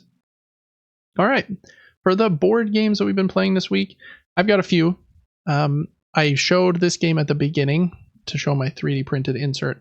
I've played this game twice now, just solo. It does have a pretty good solo mode. You play against a fictional company that takes turns, and their turns are really easy to administer, which is nice. This game, you play as a company that is drilling for brine, and I think this is a real thing. The first couple pages of the rulebook are like an explanation of this real place and how this actually works, but these companies drill for brine in the Salton Sea, which is down near California and Mexico. And then they extract this brine and then can process it into geothermal energy and lithium energy. And I guess it's like super important for those types of energy across the world. And so that is your goal. You run your own little company and you have to drill brine. So you have to get new like drilling contracts, and then you have a drill piece that you can use in action to like drill down. And if your drill hits rocks, your drill can take damage. And if your drill is damaged, then you'll lose money at the end of the game. This game is pretty complex and heavy. I think it's like a 3.7 on the complexity scale, so it's up there. It's probably about like Revive, Devin, which we played a few months ago. But the difference between this and something like Revive is in Revive, you start to eventually feel like more capable. They usually call that like engine building in a game, where like at the beginning of the game, I feel like I can't do much. But as the game goes on, my abilities have gotten better. And I start to take better and better and better turns. And by the end of the game, I feel very capable. This game only has the tiniest portion of that. This game is, I would call the opposite of that, is very tight, where you build up and build up to get brine, and then you build up and build up so that you can process it, and then you like feel kind of, what's the word, like depleted of the resources that you needed to process it. Then you sell it, or sell the energy, the lithium and geothermal energy, and finally have like a lot of money. And then on your very next turn, you have to spend all of that money to do something else. So it's like a very tight game where you can't complete everything, and you never really feel like, oh, I can just do whatever I want now. It's always tricky. And that kind of game is brutal on your brain a little bit, because you like feel like you're never like getting over the hump. It's like always tricky. But I like that kind of game. I really liked Sand earlier this year, which is on my shelf right here. And it's a pick up and deliver game where you, every time you move to pick up new goods, it like takes thirst and hunger and health away from your silkworm, which is like your means of transportation. So that game's also really tight, where like it's hard to get places, then it's hard to pick up goods, and it's hard to sell goods. But then when you finally do, you finally have money. But then you have to spend that money, and then it's hard to do stuff again. In that game, you can upgrade your worm a little bit, and in this one, you can get slightly better from like round to round. There's a bit more going on. You're buying stocks in these different, or shares, excuse me, in these 3 different companies in the center of the board, and you can sell that energy back to these different companies in order to gain points. The main thing you're doing, though, Devin, there's a great picture that you're on now, is managing your board. This is your company board, and on your board is a lot of different things, and you can send your engineers to any of the spots on the board that have dashed lines and perform the action there. That action might be to drill, like I already mentioned, which moves your little drill piece down to your next card. It might be to sell something that you have in your warehouse. It might be to repair your drill. It might be to process some brine. So basically, it's kind of a worker placement there, where you take an engineer and you place him somewhere, and then you get to do whatever that thing is. The cool thing about this game is you have cards in your hand, and the cards are double-sided. I already kind of mentioned the back of all of the cards has either $1, $3, or $5 on it. And those cards act as your currency in the game. So you don't have coins. or anything else. Those cards are your currency. The back, oh, this is a perfect picture. Thanks, Devin. The backs of the cards have that dollar amount on them. Whenever you need to spend money, you have to discard cards equal to the value you need to spend. But the front of those cards are actions that you can take that also have that dashed section on the bottom. So I could put an engineer on that card to take this action, and the actions on the cards are usually better versions of the actions that are in your factory. So I could use this card for the front side, which is the action, which will let me drill farther, or process better, or sign a contract, or sell multiple shares at a better price. But if I do that, that card is locked down for the entire round because now it has an engineer on it, and so I can't spend it for the backside for currency. But any card that I spend for the backside, I'm discarding, and I can't use for the front side for the action. That balance is really cool. Really cool. I think it's awesome, but it's hard. You finally get like a level 5 card that's worth $5. I always say millions because I want to sound like a baller when I play board games, but you get a card that's finally like a high value. So I could spend that card to do a lot of cool stuff. But the action on the front is so much better because it's worth 5. Like I can like get stuff for a discount of $3, which is like huge, $3, which is huge. Or anytime I do drill, I get to drill 3 spots down. Or so the card on the front is so valuable, but it's worth so much money on the back. So that push and pull is really, really cool. Game's really tough. The solo opponent crushed me both times, like 70 to 120. And then the next time I played, I got slightly better, maybe like 80 to 110 or something. But so it's a tricky puzzle to solve. I really like it. I don't think it's like one I would want to play every day just because it is such a brain burn and it's a brain burn in a way where you don't feel like, yay, at the end of the game, I'm so capable and I can do whatever I want. You always feel like I can't do everything I want.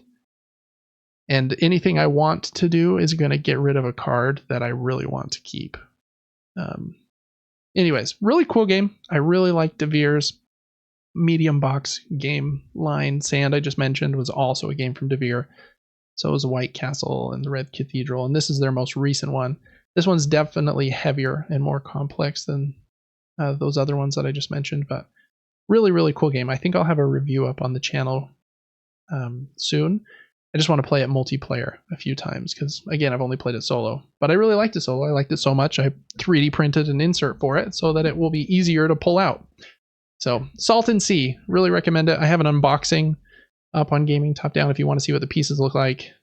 And like I mentioned, I should have a review out pretty soon. Okay, next 2 games I played, I'll be short and sweet about. I played Scout some more. I think this is my favorite new card game. It's excellent. It's just so good. It's a card shedding game. You're trying to get all the cards out of your hand. Similar to something like Phase 10, right? Where you're trying to get everything out of your hand. And any cards you have in your hand at the end of the round are negative points. But this one is so much better than games like Phase 10 because it's much shorter. This you can play in like 20 minutes, where Phase 10 is like a 2-hour long ordeal because you've got the different phases you have to go through. So the length is just like way more perfect. You have much better decisions, and you can also score points in this game so there's a push and pull of like if I purge all the cards from my hand, then I'll get like 0, but everyone else will get a ton of negative points this round, which is good for me.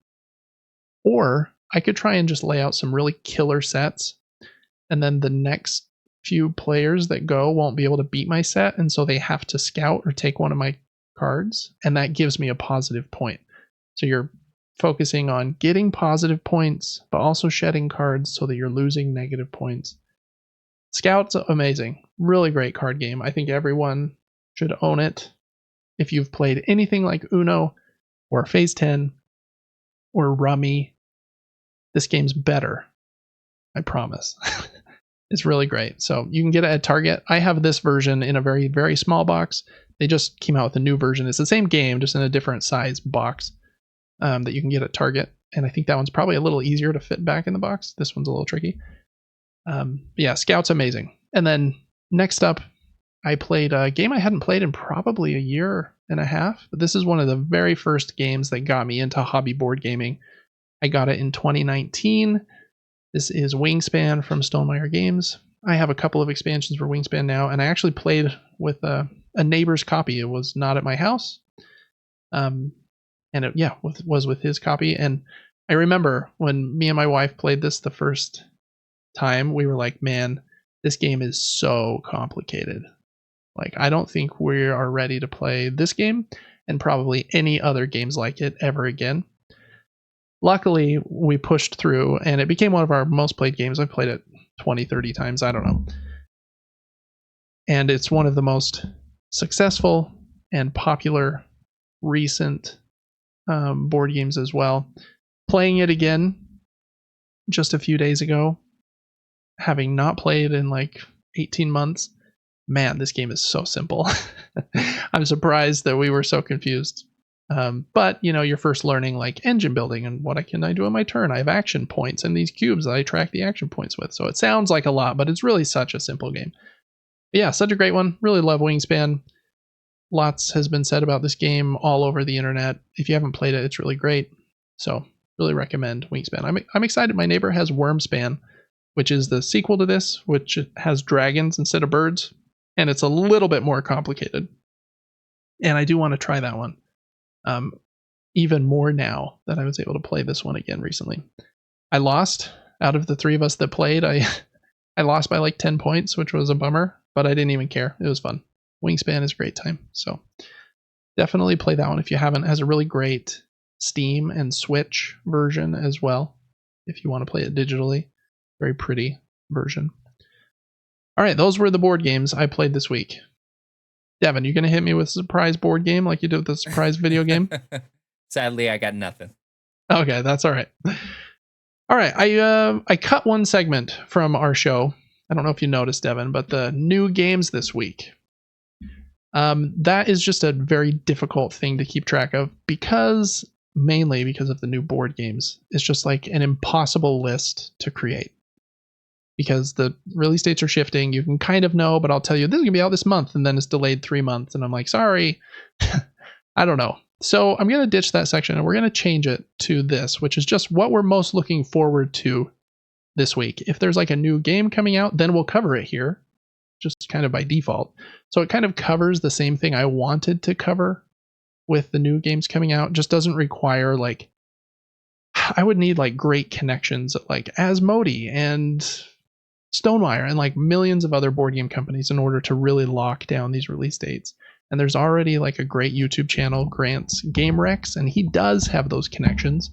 And he does great videos like the new game's coming out in August, and he has a list of 30, and he's like, yeah, they sent me this one, and they told me this one's coming out next week. So that already exists. I feel like I was trying to shove it in here. So this is just a little bit different. So each week we're just going to talk about what, if there's anything new coming up that we're really excited about. That way we can be a little more timely as well. Like, hey, this is something I'm actually going to play that I'm excited about, instead of, hey, here's a new game this week that I'm never going to play. I don't know. I think this is a little bit better. And Devin, I give you no notice. So if you don't have anything here, that's totally fine. I just have two things I wanted to bring up. First up, there's a big sale on the PlayStation Store going on. They call it Deal Mania. There's 2,100 items included in this sale.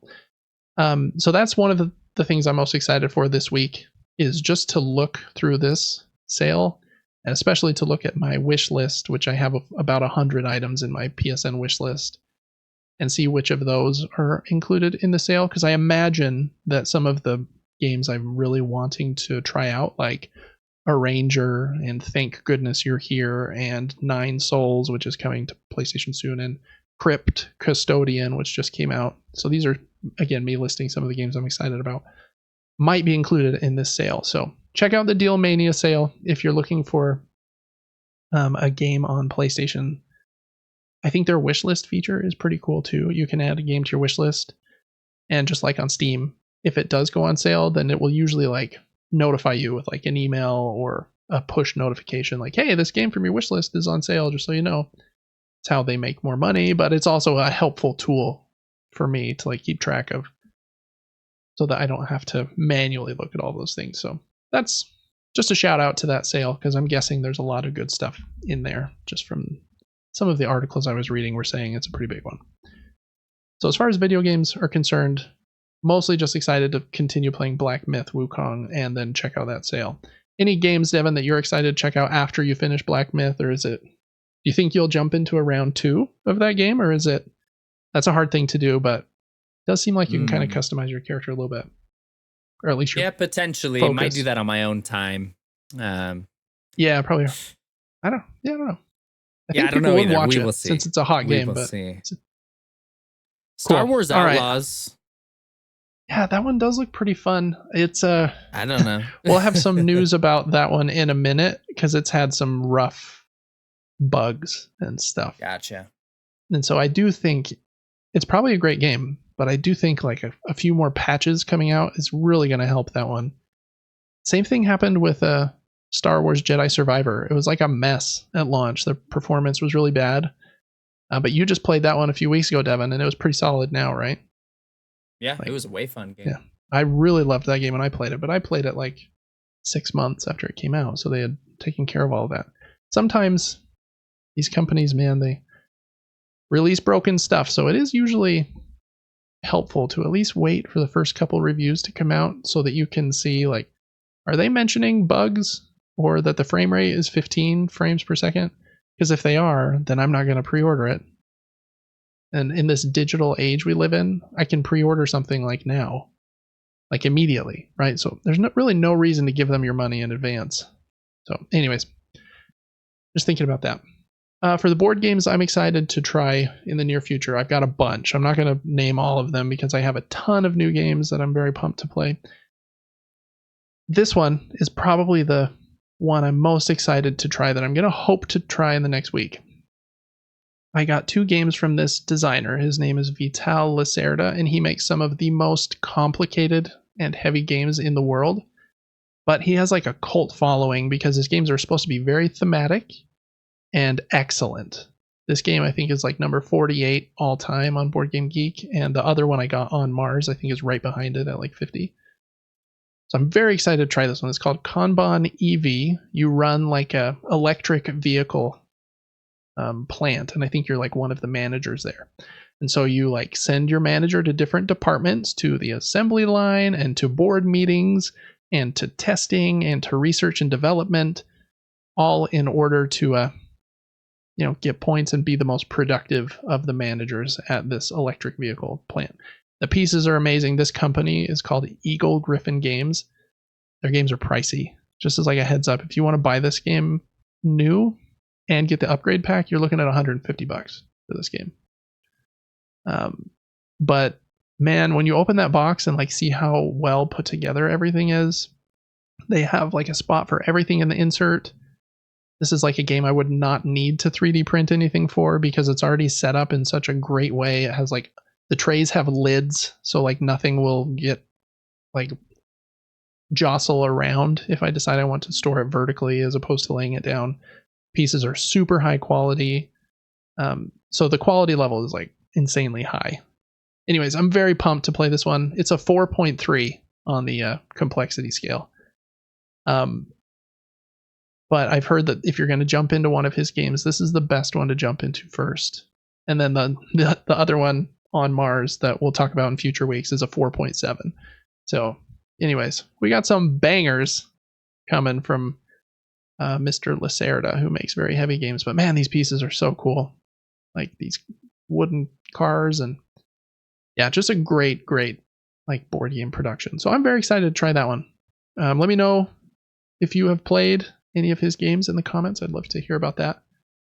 And hopefully I'll have a good experience hopping in, because they're complex, but I think that once you like learn the rule set, you're like, oh, that makes sense, because if I actually was a manager here, I would need to do this and this before I do that. And that's what kind of they mean by like a game is thematic, that like the things I'm doing in the game match the theme pretty well. Like, oh, if I was actually a manager at this plant, I would probably need to like go to the assembly line and then do this and this in this order. And when you're playing the game, like those things kind of make sense.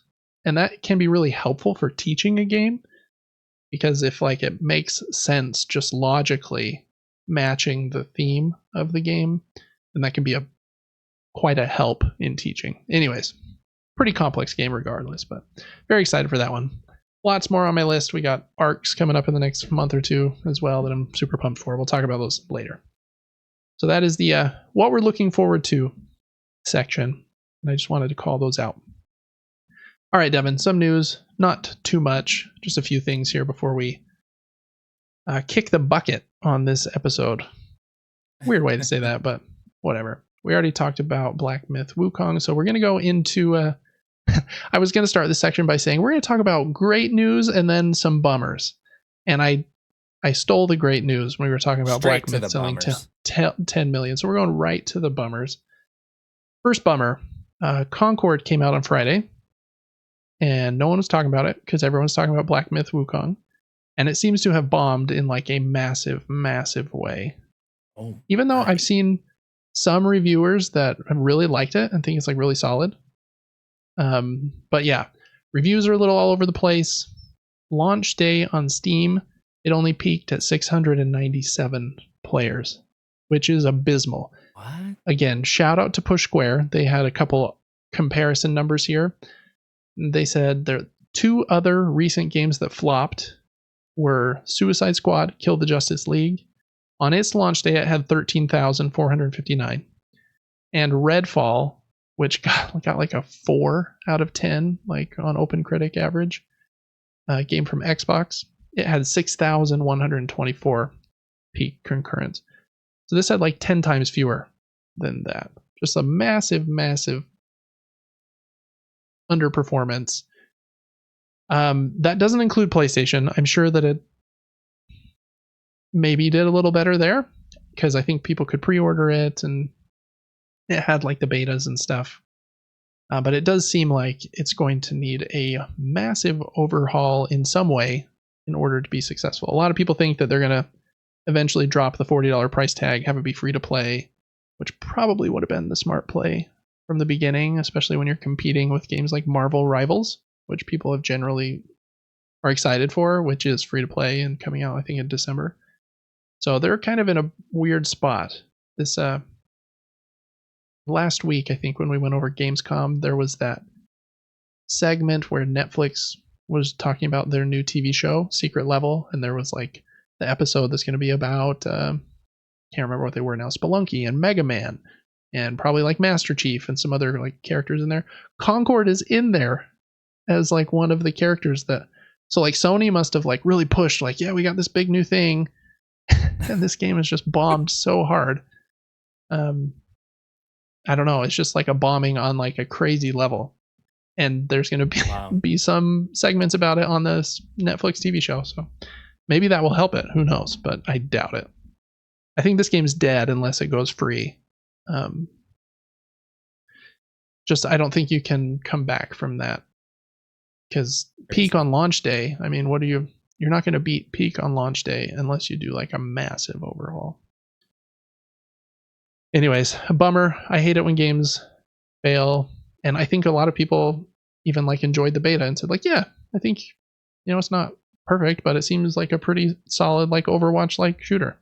Yeah, so I had fun. I know you, yeah, I think you only got a couple hours before the beta closed, but I know that you kind of enjoyed it too. So kind of a bummer. Feel bad for the people that worked on the game. It came out last week that this game took they were working on it in some fashion for 8 years, which is like a humongous amount of time and money to. Yeah, I don't. And I think Sony bought this team over this game. I don't know what's going on. Sony had the huge success with Helldivers, which I think surprised them because it was like from a little team, and Helldivers 1 wasn't that big. And then they had this big game, which it seems like they thought would be a big splash and totally bombed. So they're probably very confused. Anyways, that's been a big talking point. Next one, I think just happened today, but continuing the story that Bungie cannot buy a break because they can't. They've had really poor financials with Destiny the last few years. Lots of layoffs. I think they had a big one just a few weeks ago that we talked about. Now, the director of their next game, Marathon, was just fired. His name was Chris Barrett. And according to this reporting from Bloomberg, Jason Schreier, one of the most connected people in the video game industry, tweeted this and has a full article on Bloomberg, but it's behind a paywall, and I didn't read the whole thing. But he said, quote, "In March, top Bungie employee and former Marathon director Chris Barrett suddenly left the company. Barrett was fired after an HR investigation found that he had behaved inappropriately with at least 8 female employees," Bloomberg has learned. Speaking to Bloomberg, multiple women who reported Barrett said he would text them frequently, make suggestive comments, and ask to play Truth or Dare. The women said his advances were unwanted and that they felt uncomfortable because he was significantly more powerful at Bungie. In a statement to Bloomberg News, Barrett said, quote, "He never understood my communications to be unwanted, and I would have never thought they could possibly have made anyone feel uncomfortable," end quote. Yeah, I mean, there's a lot there that we don't know. Again, I don't know this guy. I obviously don't know any of the HR stuff at Bungie, but it seems pretty cut and dry that was bad. And losing your director when you're working on this game is also bad. I think Marathon looks very cool, at least visually. They haven't shown much other than it's an extraction shooter. It's kind of they had a series of first-person shooters, I think, a long time ago in the early 90s called Marathon. So it's kind of a reboot of that with this cool art style, extraction shooter. Bungie does some of the best shooting in the world. So lots of hype for this game whenever it's supposed to come out. But based on this news that the director was fired, and then this next tweet from Tom Henderson, who is also a very connected video game person. I think he founded Video Game Insider, which is a pretty big video game website. He tweeted, quote, "Marathon is so cooked.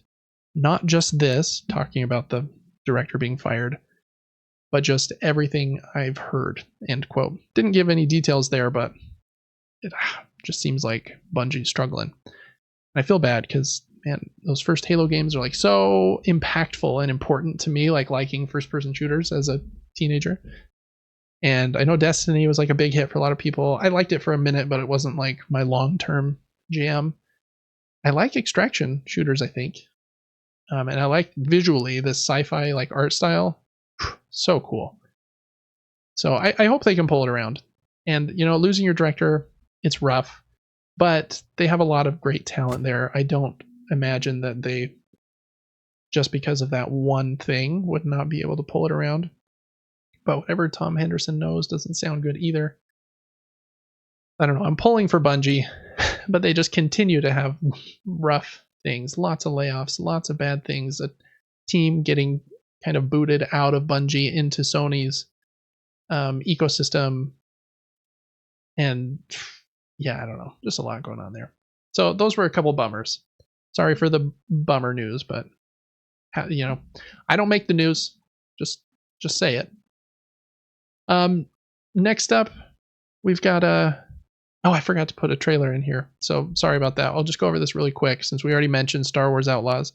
Seems like it's been a pretty buggy mess at launch. There's been a lot of weird clips of people I don't know, there's stealth in the game and grabbing somebody and then teleporting across the map, or someone's face disappearing, or weird things. The I think worst experience that anyone has had are the players that paid $110 for the gold edition of the game. I think they got 3 days of early access.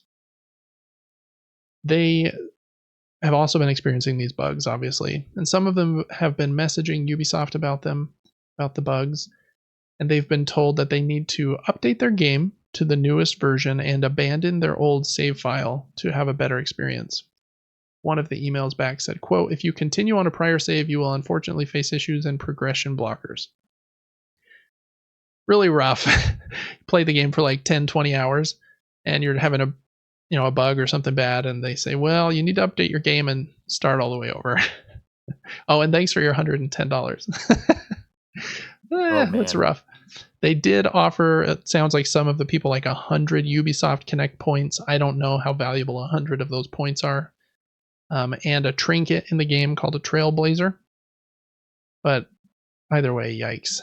It's been I think a pretty bummer of a launch there. Even though I have heard again from quite a few like people that I trust online that the game is like actually really fun, and that they just were lucky and happened to be one of the people that didn't have bugs, but a lot of people are.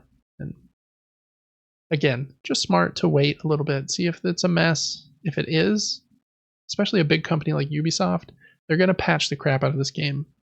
It's a Star Wars game. Disney won't let them leave it in a bad state.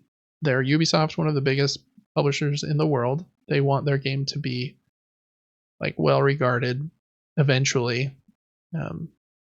Just a bummer that they had to like, oh man, if it was going to be this buggy, they should have delayed it to February or March or something. Have it come out in like its best experience possible. It's hard. Games are always in like a changing state, but you have like Black Myth Wukong, which also is a tiny bit rough around the edges, but no like crazy bugs like this. I feel like it's generally been pretty smooth. So people are, I think, we're willing to give up or like to see like little bits of imperfection when a game first launches, but these are big bits, so we do need to like expect more from companies as well. So don't give them your money in advance. Don't pay for early access unless I don't know. Yeah, just hold on to your money. You could pre-order that game 5 minutes before the preload period starts, and it would be exactly the same as if you did it 5 months early, right? Because games are digital nowadays. Unless you play physical, then you might have to wait for the next day for Amazon to deliver it to you, but still safer. Save your money. Okay, a couple other things before we get to the end of video game news. Konami had a quote here that everyone is pretty excited about because it has to do with Metal Gear Solid. They released the Master Collection that had Metal Gear Solid 1, 2, and 3 in it, I think late last year. Metal Gear Solid 5 is on PlayStation 4. The only one that's kind of not playable right now is Metal Gear Solid 4, which came out on the PlayStation 3. And you can't play PlayStation 3 games on a PlayStation 4 or 5 currently, right? So that game is kind of stranded and lost and can't really be played. They're doing some cool stuff at Konami. They, like I mentioned, had the Master Collection, and they're remaking Metal Gear Solid 3 as well in this Delta version that looks really cool. That's what we're looking at here on the screen. IGN was recently talking to the producer at Konami, and they asked if Metal Gear Solid 4 would be coming in like a second Master Collection, because it's one that everybody wants to play.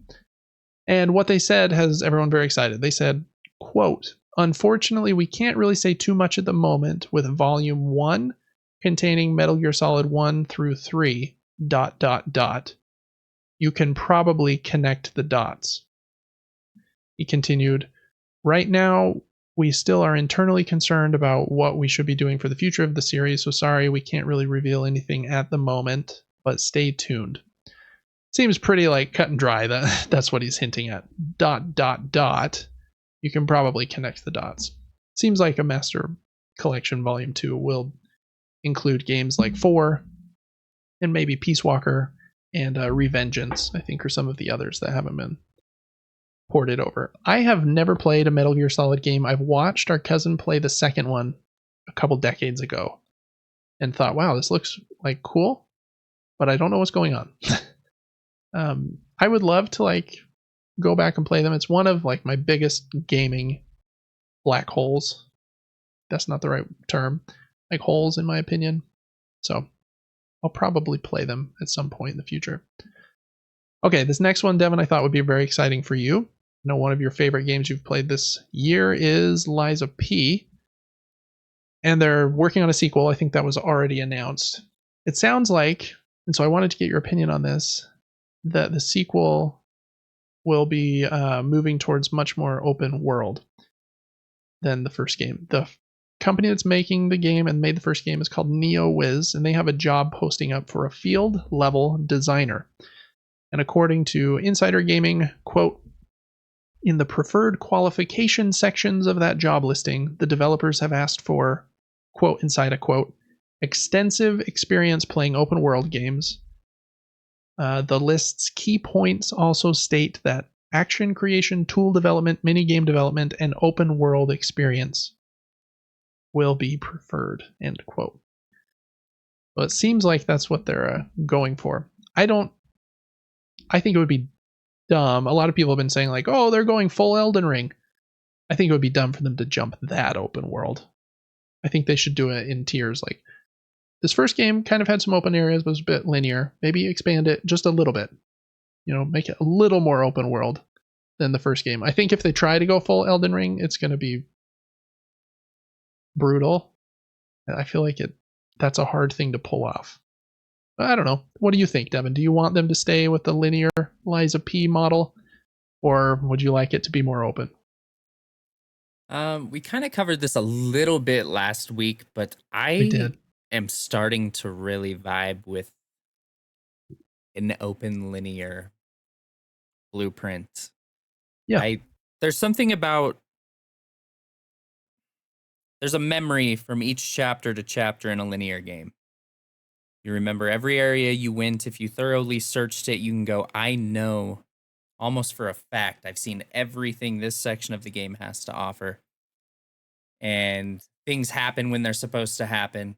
You can follow a story a little bit better in a more linear game. I think open world's a beautiful thing too. It's fun to search, but it's overwhelming a little bit for my old brain. I used to really like it. Now I'm like, I would almost just prefer the game does a little more for me. Yeah. To enjoy it. But they're just a little more epic and fluent when they're linear. And so I'm excited for the open world jump. I mean, it's exciting, but almost unnecessary in my opinion. But maybe I'll be wrong. I agree. Yeah. Yeah, I hope that, we're reading a lot into just a single job posting, right? But this was going around to a lot of different websites. And so it might just mean that it's going to be slightly more open world. And I would be totally fine with that. That's cool. But yeah, if it's going to be like, oh, we want it to be big open world, you can play all the bosses in whatever order you want and stuff, that's a hard thing to pull off. Like you said, a linear game can seem more epic because they know where you're going to go next. And so they know, okay, we can tailor this story much more in a linear fashion. We're going to give you A, then B, then C, then D. Whereas if it's an open world game, it might go A, and then he ran around to D, and now what do we do? Because he's going back to B. And so you have to plan for a lot more like scenarios. Yeah, I don't know. I think it just takes it. Even like games like Breath of the Wild and Tears of the Kingdom, which I think are like peak open world in my opinion, they kind of have like you have the linear section at the beginning that kind of explains the story, what's going on, and shows Ganondorf and that you need to stop him. Then there's like open world fun and craziness, and a few like dungeons that are linear inside that open world framework. And then the end like all comes back together anyways into like a linear fashion. So even like big games like that know that their story, for it to like really kick isn't a good word, to really hit like the high like emotional status, we need to bring you back into some linear state at some point, even if the game is open world. So yeah, I don't know. We'll see. I'm very excited. Liza P is super cool. I want to play it on a bigger screen on a PlayStation. I got my butt kicked on my Rogue Ally a little bit, but really liked it. I think it was really solid. It's a bit harder, in my opinion, than at least the first 90 minutes of Wukong, but I'm sure I'm about to be humbled by that game too, so we'll see. Anyways, Liza P, very excited for the sequel. Probably a couple years out, I would imagine. Maybe more if they're still hiring open world designers, but we'll see. Okay, last up, just a weird one. It's kind of an open secret. The PlayStation 5 Pro is going to be announced imminently, which almost certainly means that the regular PlayStation 5 is going to get a price cut just today. And this is the Japanese PlayStation blog. So It's kind of funny you translated it. It works though. The price for the PlayStation 5 is going up by $90 in Japan. Japan only. I think Sony knows if they did that in America, everyone would freak out. But yeah, it's going up by a lot. Both versions, the digital and the disk drive version, by about $90 US. A lot of people have been reading into this saying that, oh man, the Pro is going to be like $700 now if they're raising the price of this. And like, I guess maybe, but I think it's just, they have a quote here. They say, the recent challenging external environment, including the current fluctuations in the global economic situation and the impact it will have on our business, were the reason for the price hike. Basically, for quite a few months, I think even, I'm not an economist. Is that the word for a person that knows economics? The yen has like really tanked. And so the yen is like from a currency perspective, the value is really low. And so I think that's all that this is like the yen is in a weird place. And so to make as much money, they need to make more yen when they sell a PlayStation. It's kind of helping them when they are selling games in other countries. Because if the yen is really low in value, it means if I have $100 instead of getting, I have no idea what the actual conversion is, 10,000 yen. If the yen's low, I might get 20,000 yen for that $100. So if you're doing your business in another country, like Sony does a lot, they sell a lot of games in Europe and America, and PlayStation's there, then when they convert their money back to yen, it's really helpful to them because they get way more. And then if the price, the value does go back up, then hooray, anyways. But for selling in their own home country, I think that that's all that this is just kind of that situation in Japan. But there was a lot of talk about that today too, of like, oh man, the PlayStation 5 Pro is going to be $800. I'm just like, there's no way, man. There's no way. I think it will maybe be 600. I don't know, 650 might even be. I don't know. But I think they're going to lower the price of the PlayStation 5 in America to 450, 400 maybe, and put the Pro at 550 or 6, maybe 500 if they're really being really aggressive. I'm not sure that they need to be that aggressive though, because the Xbox is like performing so poorly, so they'll probably not even push the price down as low as they could. But anyways, that was a big thing today. Funny to see a price go up. Well, not funny for our Japanese friends. I'm sure they don't want to pay $100 more for their consoles, but anyways. Okay, couple more weird things. Well, not weird. We got the random thing. GameStop announces GameStop Retro, which is weird because it seems like this is what they used to be. And then they went away from it and said, we're just going to be like a chill place for people to hang out and, I don't know, buy card games and like they had like a weird plan. You can come and buy your Fortnite V-Bucks at a GameStop. Now they've announced GameStop Retro. And the next picture, Devin, if you push over, is a list of all of like the consoles that they're going to carry and the games. So it's like, it is retro. They're going like hard on retro stuff. They're probably seeing that like, hey, the value of all of these things has gone up a lot, just like with Pokemon cards and stuff, like collector mentality. You can charge a lot for these. So they didn't really announce much more than that. I clicked on the link in this tweet and it just took you to their page and all it had was the retro logo and said search for a retro store. And the closest one to me was like 60 miles. So I don't think I will be checking it out.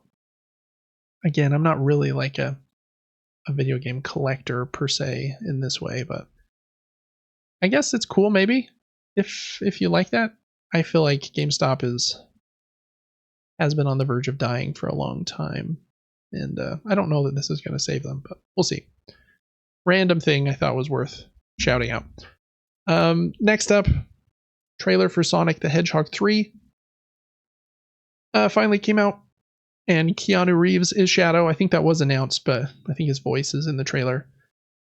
No more Jim Carrey, I don't think.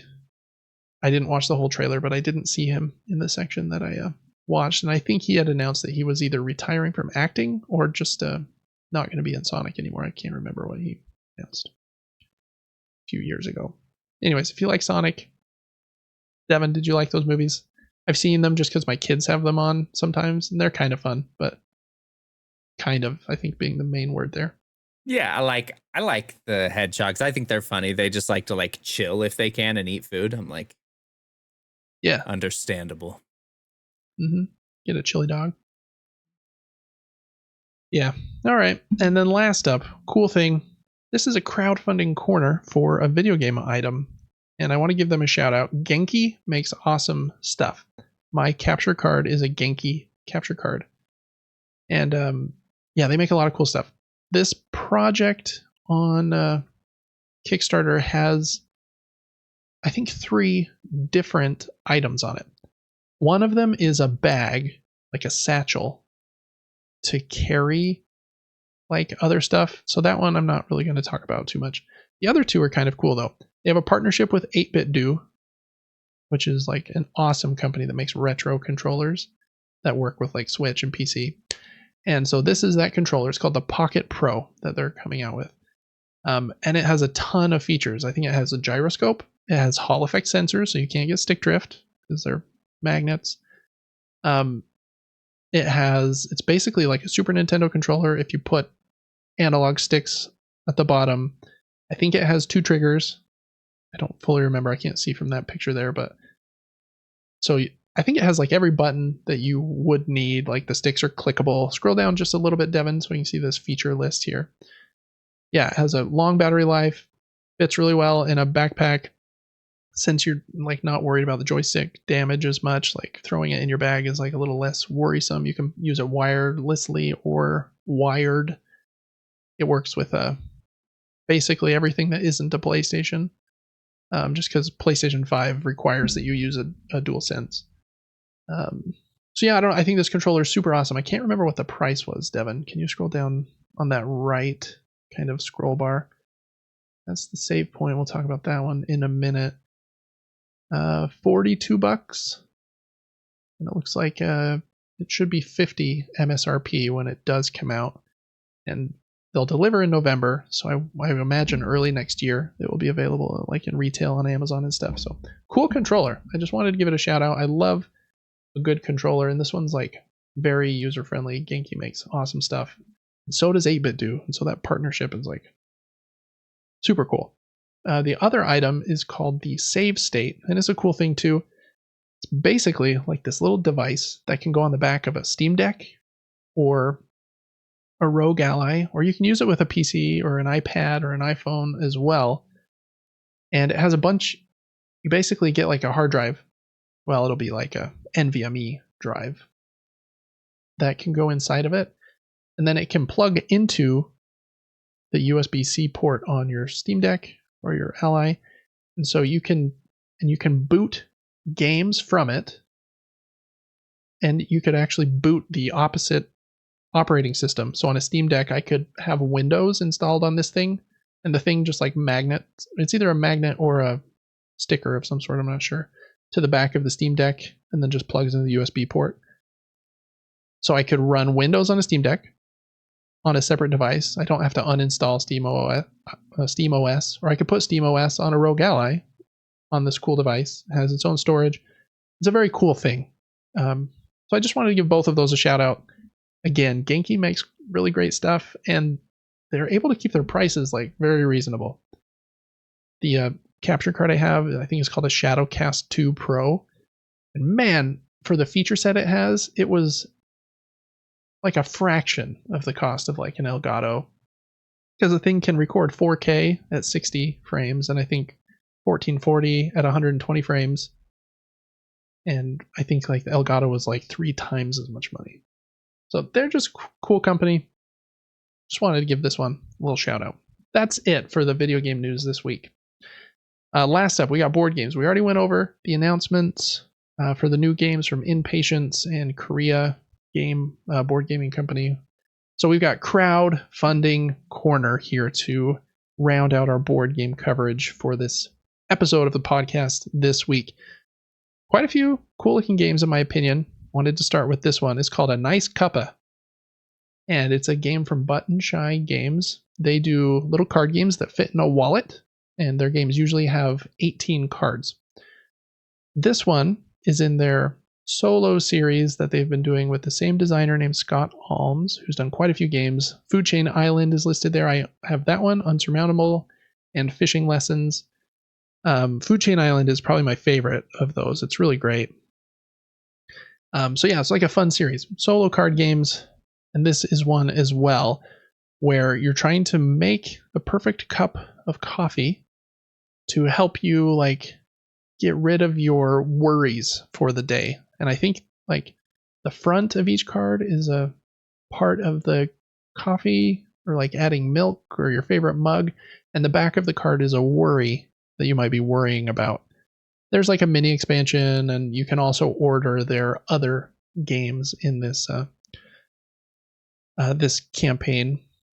They super cool company. I really like Button Shy. This series is really fun. If you're in America, you can get any number of games from this campaign, and the shipping is $5. It's like, I mean, they're obviously much smaller than a big board game because it's a little wallet with cards in it. But I mean, if you got quite a few of them, you're getting the discount from the campaign, and the shipping is only $5. So I don't know. I'm thinking about this one because I really like this series, and there's a couple games in this series I missed out on, like the Royal Limited, that I want to look at and maybe get as well, so that I can kind of complete this series. Really cool series. If you like a good card game that you can play by yourself in 15 minutes, that's kind of what this series is trying to do. And I think I haven't played every single one, but the ones I have played are really fun. So cool one here. That's A Nice Cuppa from Button Shy Games. Ends on September 7th. All right, next up is one called 23 Knives. This is a social deduction kind of manipulation game where each player has a secret role, which I'm generally not a fan of this type of game. Games like Secret Hitler, and I forget the name of the other one that everyone knows, but similar idea here. In this game, you'll either be playing as someone trying to kill Hitler, trying to save him, or I think there is a third role that's kind of in the middle. But it has a bit more of a board game going on where you'll be like moving around the different spots on the board, and then you do an action based on where you move, and that action might be to play some cards in front of yourself or play some cards in front of another person. And I think you play those cards face down, and they can be like a sword that would help assassinate Julius Caesar, or they can be something else that would like remove swords.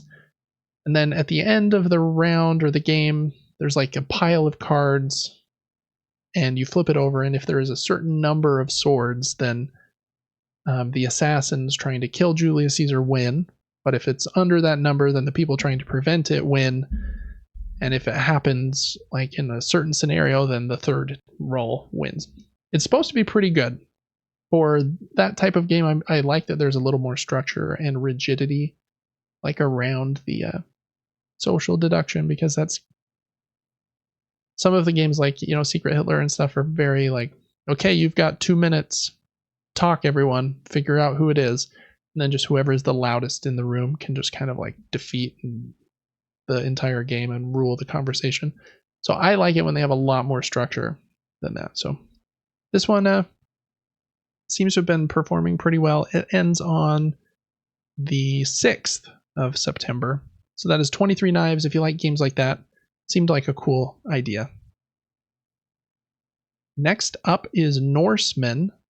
And I think my favorite part of this one is the cover. I think it's a really cool, artsy cover of like a Norse Viking ship.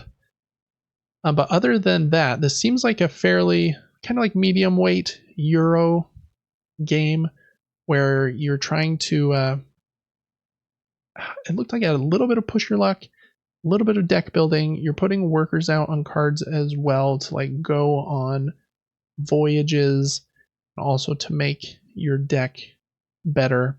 It's kind of cool Viking art. I don't know that I love it, but it looks solid enough. I forgot which company is making this one, but probably doesn't matter too much. Yeah, I don't know. I'm on the fence on this one. I don't think the board looks aesthetically amazing, but it's a pretty solid price. There's a lot in the box. It has some good previews from some reputable places, and it might be really good. I think I just need to do a little bit more research on it. It has a lot of different add-ons you can get too. You can get the base version, which has all the gameplay in it, I believe. Then a version that replaces cardboard with wood, which I like that. One that has a playmat.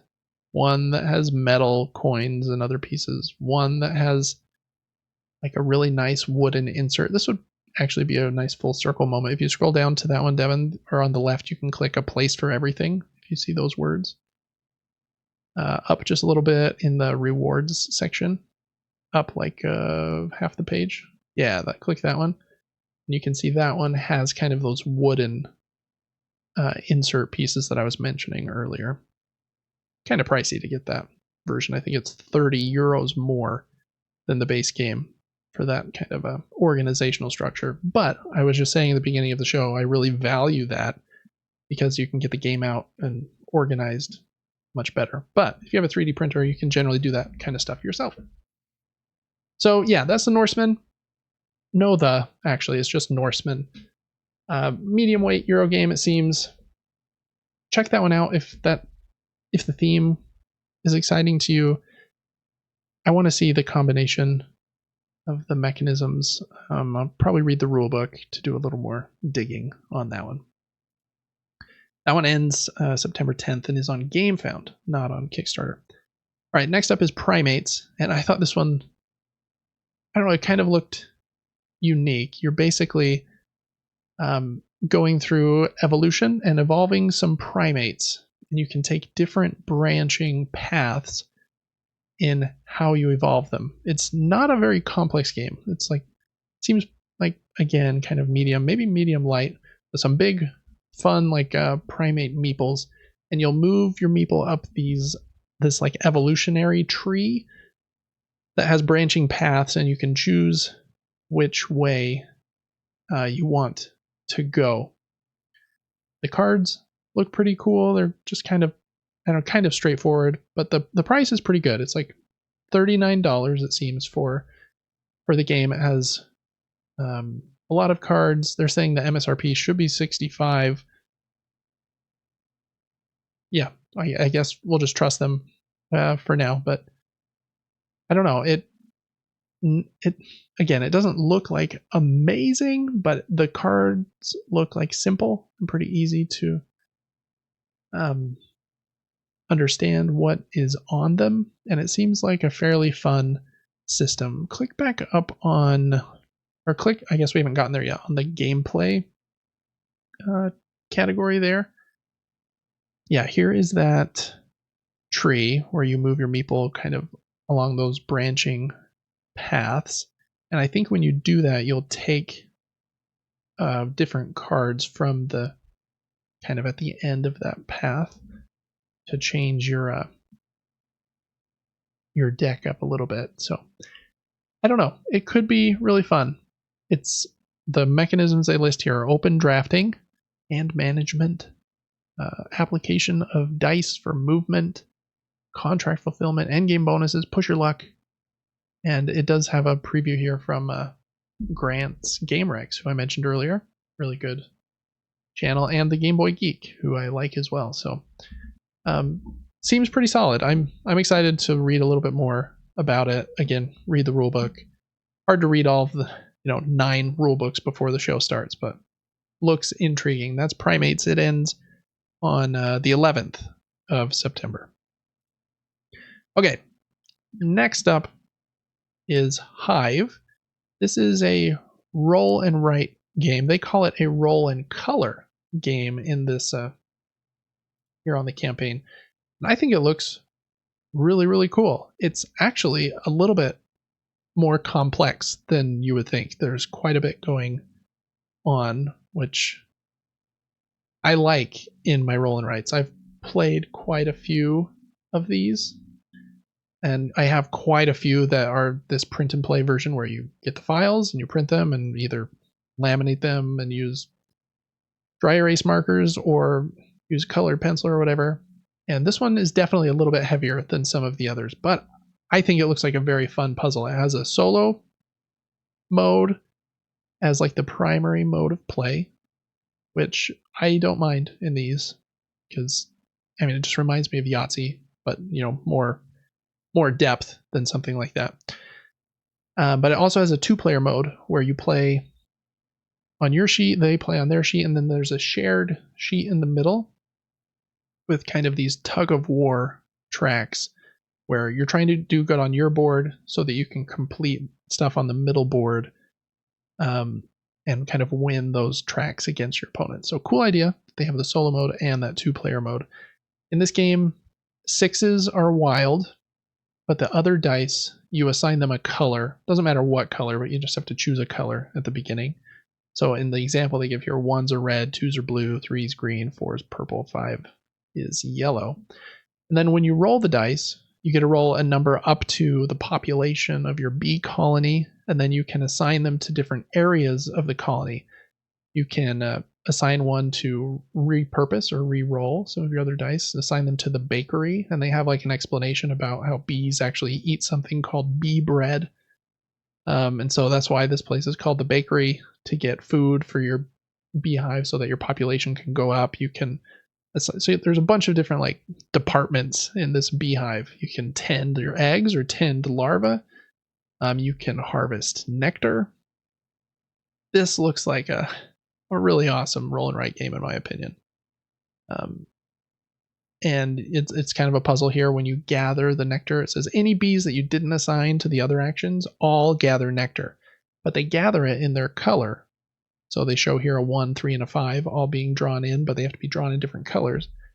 So you're trying to group those colors of nectar together, because that will help give you some health points. And this game seems cool to me because a lot of solo games have just what you would call a beat your own high score mode. Like, yay, I got 50 points. Next time I play, I'll try to get more than 50. This one actually has a win and a lose state. If your health on your B track, which is tracked with a die at the top of the board, ever gets to 0, then you lose. Or if your or if your population ever gets to 0, where you don't have any bees left. And then there is a win condition. If you fill all 6 of your hives, survive a year, which is all 16 turns, or reach the end of the health point track. And so you can actually just win the game straight out. You're not just racing for points. I like a solo game that has a win and a lose state more than, yay, I got 50 points last time. I only got 48 this time. Did I win? I don't know. I don't know. I like a win and lose state in a solo game. It also has 6 different difficulty levels. So there's 2 different pledges. The $5 pledge is one of the sheets, the middle one, the like level 3 difficulty. The $9 pledge has all 6 difficulty levels and the 2-player version. Both versions it will be available in like the PDF sent to you pretty soon after the campaign ends. So they'll be delivering in September. So anyways, really cool looking roll and write in my opinion. This one is called Hive, a colorful beehive simulator. I like how you get to color it in. That is a good feeling in a roll and write game where like, ooh, I colored in a block. Feels good. And this one will just look cool because you're coloring in 5 different colors. So yeah, that is Hive, a colorful beehive simulator. It ends also on September 11th. All right, lots of games this week. Next up is Gnome Village. And this is a tile placement game, I believe. Trying to remember.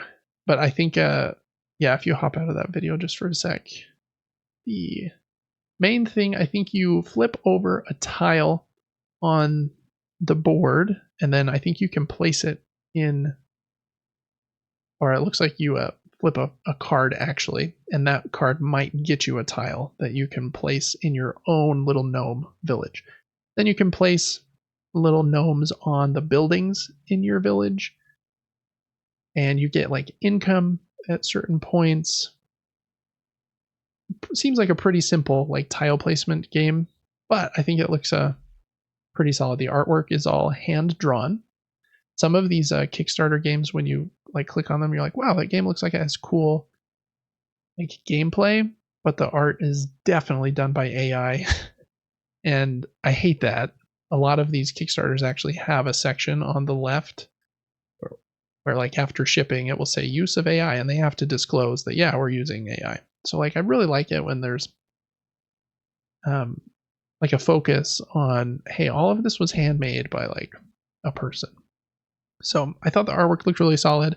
The gameplay looks simple, but it looks pretty, puzzly in how you build your own little gnome village. I like the gnome meeples, and I think the different buildings do different things. And I don't remember the time frame, Devin. If you scroll up to the very top, it should tell us how many players and how long it takes to play. I was down just a tiny bit. I think I saw 3 big circles. Just a little bit more. There it is, 2 to 4 players, 30 to 60 minutes. And that's a fun time frame, in my opinion. That's a fairly like light game, just a step above something like King Domino. So I definitely want to check that one out again in more detail by reading the rule book. But looks pretty cool. I think will you look at the price on the base pledge? I want to remember what that is. 42 US dollars, it looks like, plus whatever shipping is. And what's the other pledge that has the $5 more, has like a mini expansion with some meeples and some extra tiles, looks like.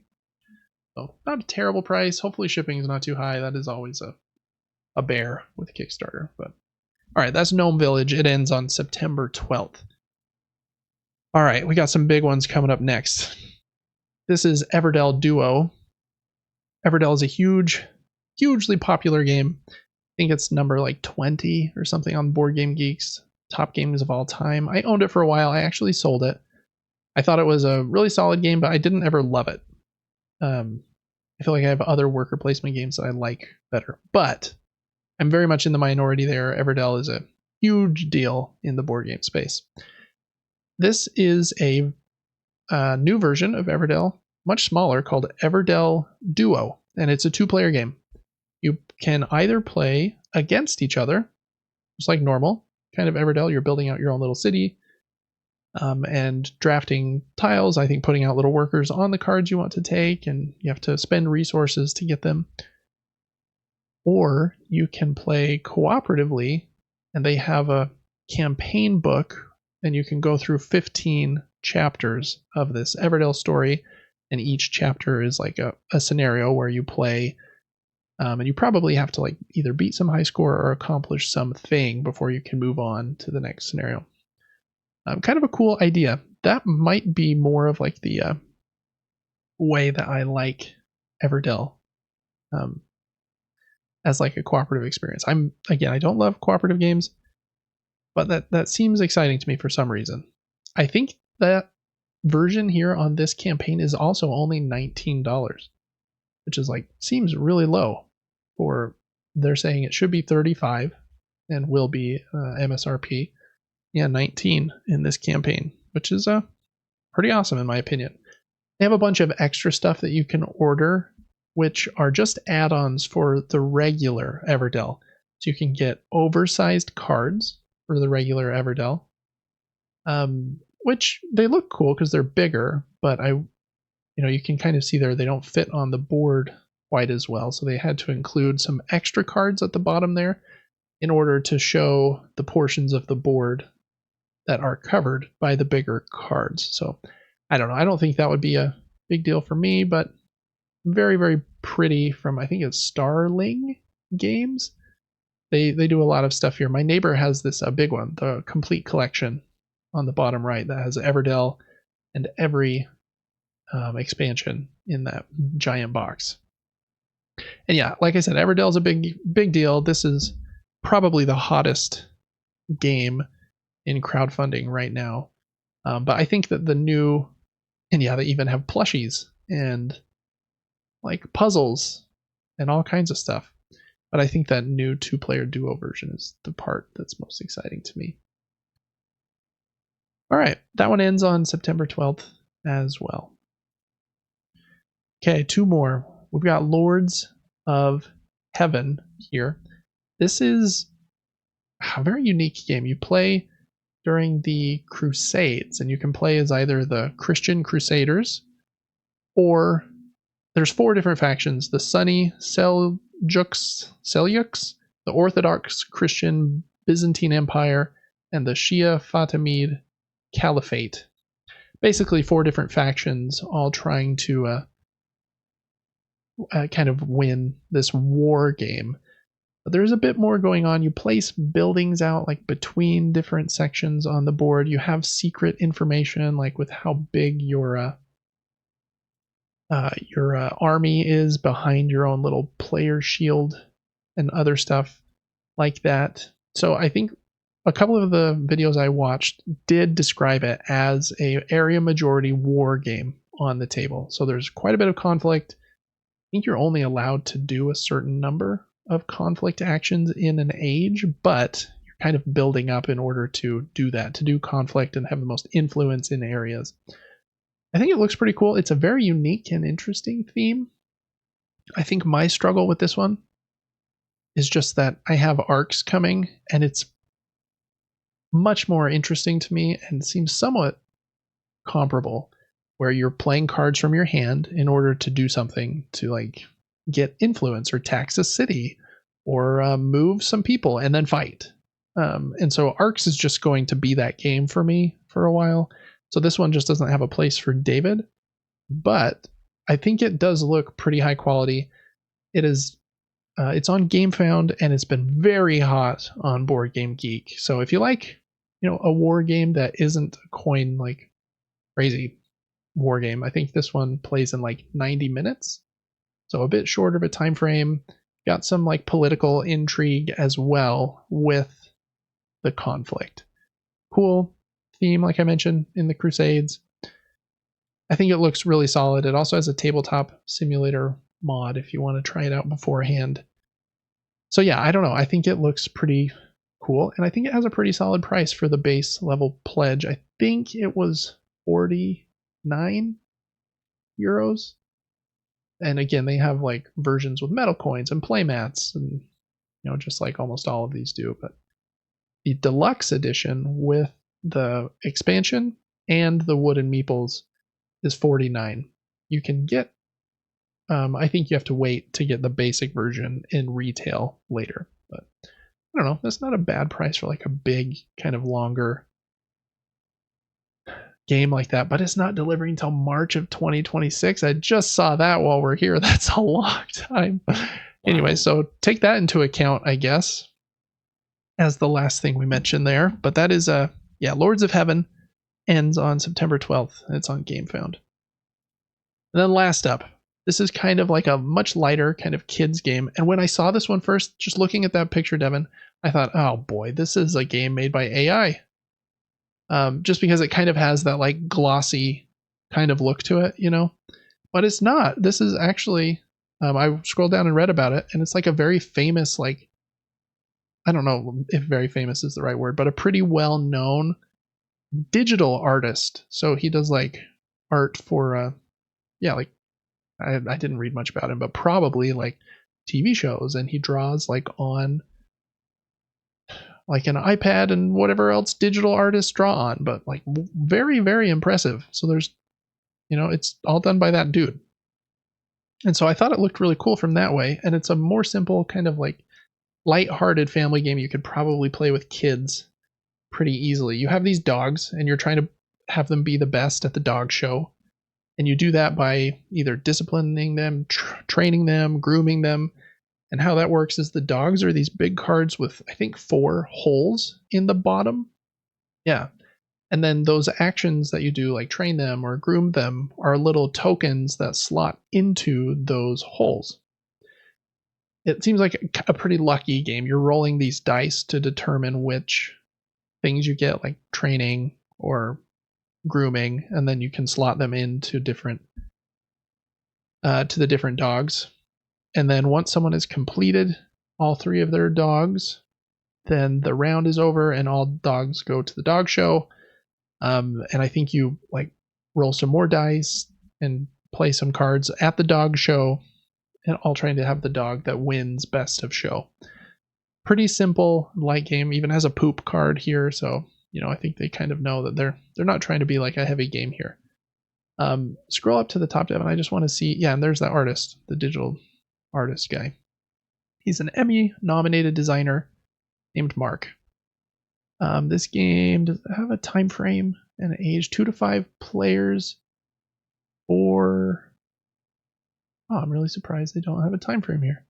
I thought I saw like 20 minutes, but maybe I am misremembering. Could be. Maybe it's in key features.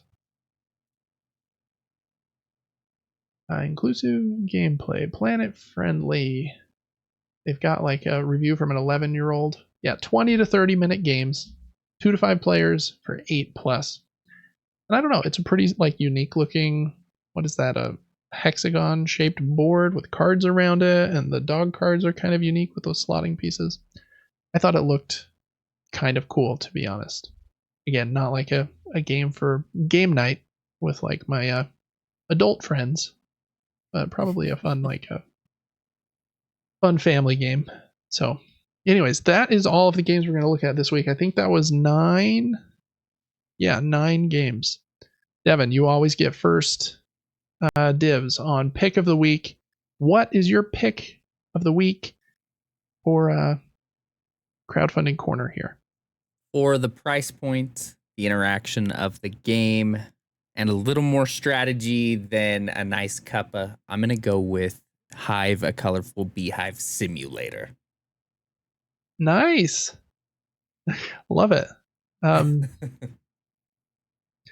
That I did not think you were going to pick that one, to be honest. Did you think I was going to pick Lords of Heaven? I thought you were going to pick Everdell Duo, to be honest, but I could have seen it going anyway. To be honest, Hive is my pick of the week as well. I've already backed it. Oh, really? Wow, look at me go. I think it looks... Chat. Yep. Good pick. I think it looks awesome. Yeah, I don't know. I sometimes like get sucked into like these roll and write games. I'm like, wow, that one looks awesome. And then it's like mediocre. But that one I read more about that one than I usually do with others. Like I was like hooked to like the how to play section. I think it looks really, really good. So that is my pick too. I think a lot of the games looked really good this week. A nice cuppa, like you mentioned, probably an excellent solo card game. I think Gnome Village looks like a fun little tile placement game. Everdell is humongous. It's going to do very well for $19 too. I think that's like an excellent price point for that. I might check it out just based on that, to be honest. And Lords of Heaven looks cool. That March 2026 date though is like, what? Kind of crazy. And this one is like a family weight kind of silly game. I want to watch a video or read the rule book, but it seems fun. But yeah, Hive was mine as well. I'm surprised that you picked it. I thought I was going to be the one picking it, but hey, we got a double pick on Hive, a colorful beehive simulator. So anyways, that's going to do it for this week's crowdfunding corner. And last up, Devin, somehow this is a long episode. I don't know what's going on. Rings of Power comes out in like, I think, an hour and a half. Oh, snap. Because of that, I just wanted to ask you really quickly, what are your favorite Lord of the Rings based games that you have ever played? I pulled up some trailers here, or some gameplay segments, so you can play any of those that you want to, and I wanted to see if you could remember these games. These are the 5 I can remember. Before pulling any up is one where you could basically play as Aragorn, Legolas, or Gimli, and I think you would max out at level 20. That's like all I remember. And then the Shadow of Mordor games or Shadow of War. Other than that, I don't feel like I remember any. Yeah, I think you're remembering a good one. You're either remembering this one, the Two Towers, which is very much that. You play as like Aragorn, Gimli, and Legolas, and maybe Gandalf in certain parts. Yeah, this part of Helm's Deep, you're like kicking the ladders down, and I think you're right. You can like upgrade them to certain levels. And then this one had a sequel, Return of the King, which is almost the same game, just in the different part of the story. Yeah, all very, very fun games. Those games ruled. I thought they were just the coolest things ever. Lord of the Rings is probably my favorite piece of like fantasy fiction, though, so I'm very biased towards these. Yeah, this part here, Sam's about to fight a bunch of spiders, which I did remember that part too. But there are a lot of parts of this game that I remember. This is the one I remember. Yeah, this one. Yeah. Yeah, I totally remember these so much. They were so fun. Just kind of a hack and slash, trying to not get hit, and upgrade your character levels by doing well. And playing them in co-op was just a really fun time. So yeah, those were great. You mentioned Shadow of Mordor and Shadow of War, so we won't pull those up. I think those are also excellent.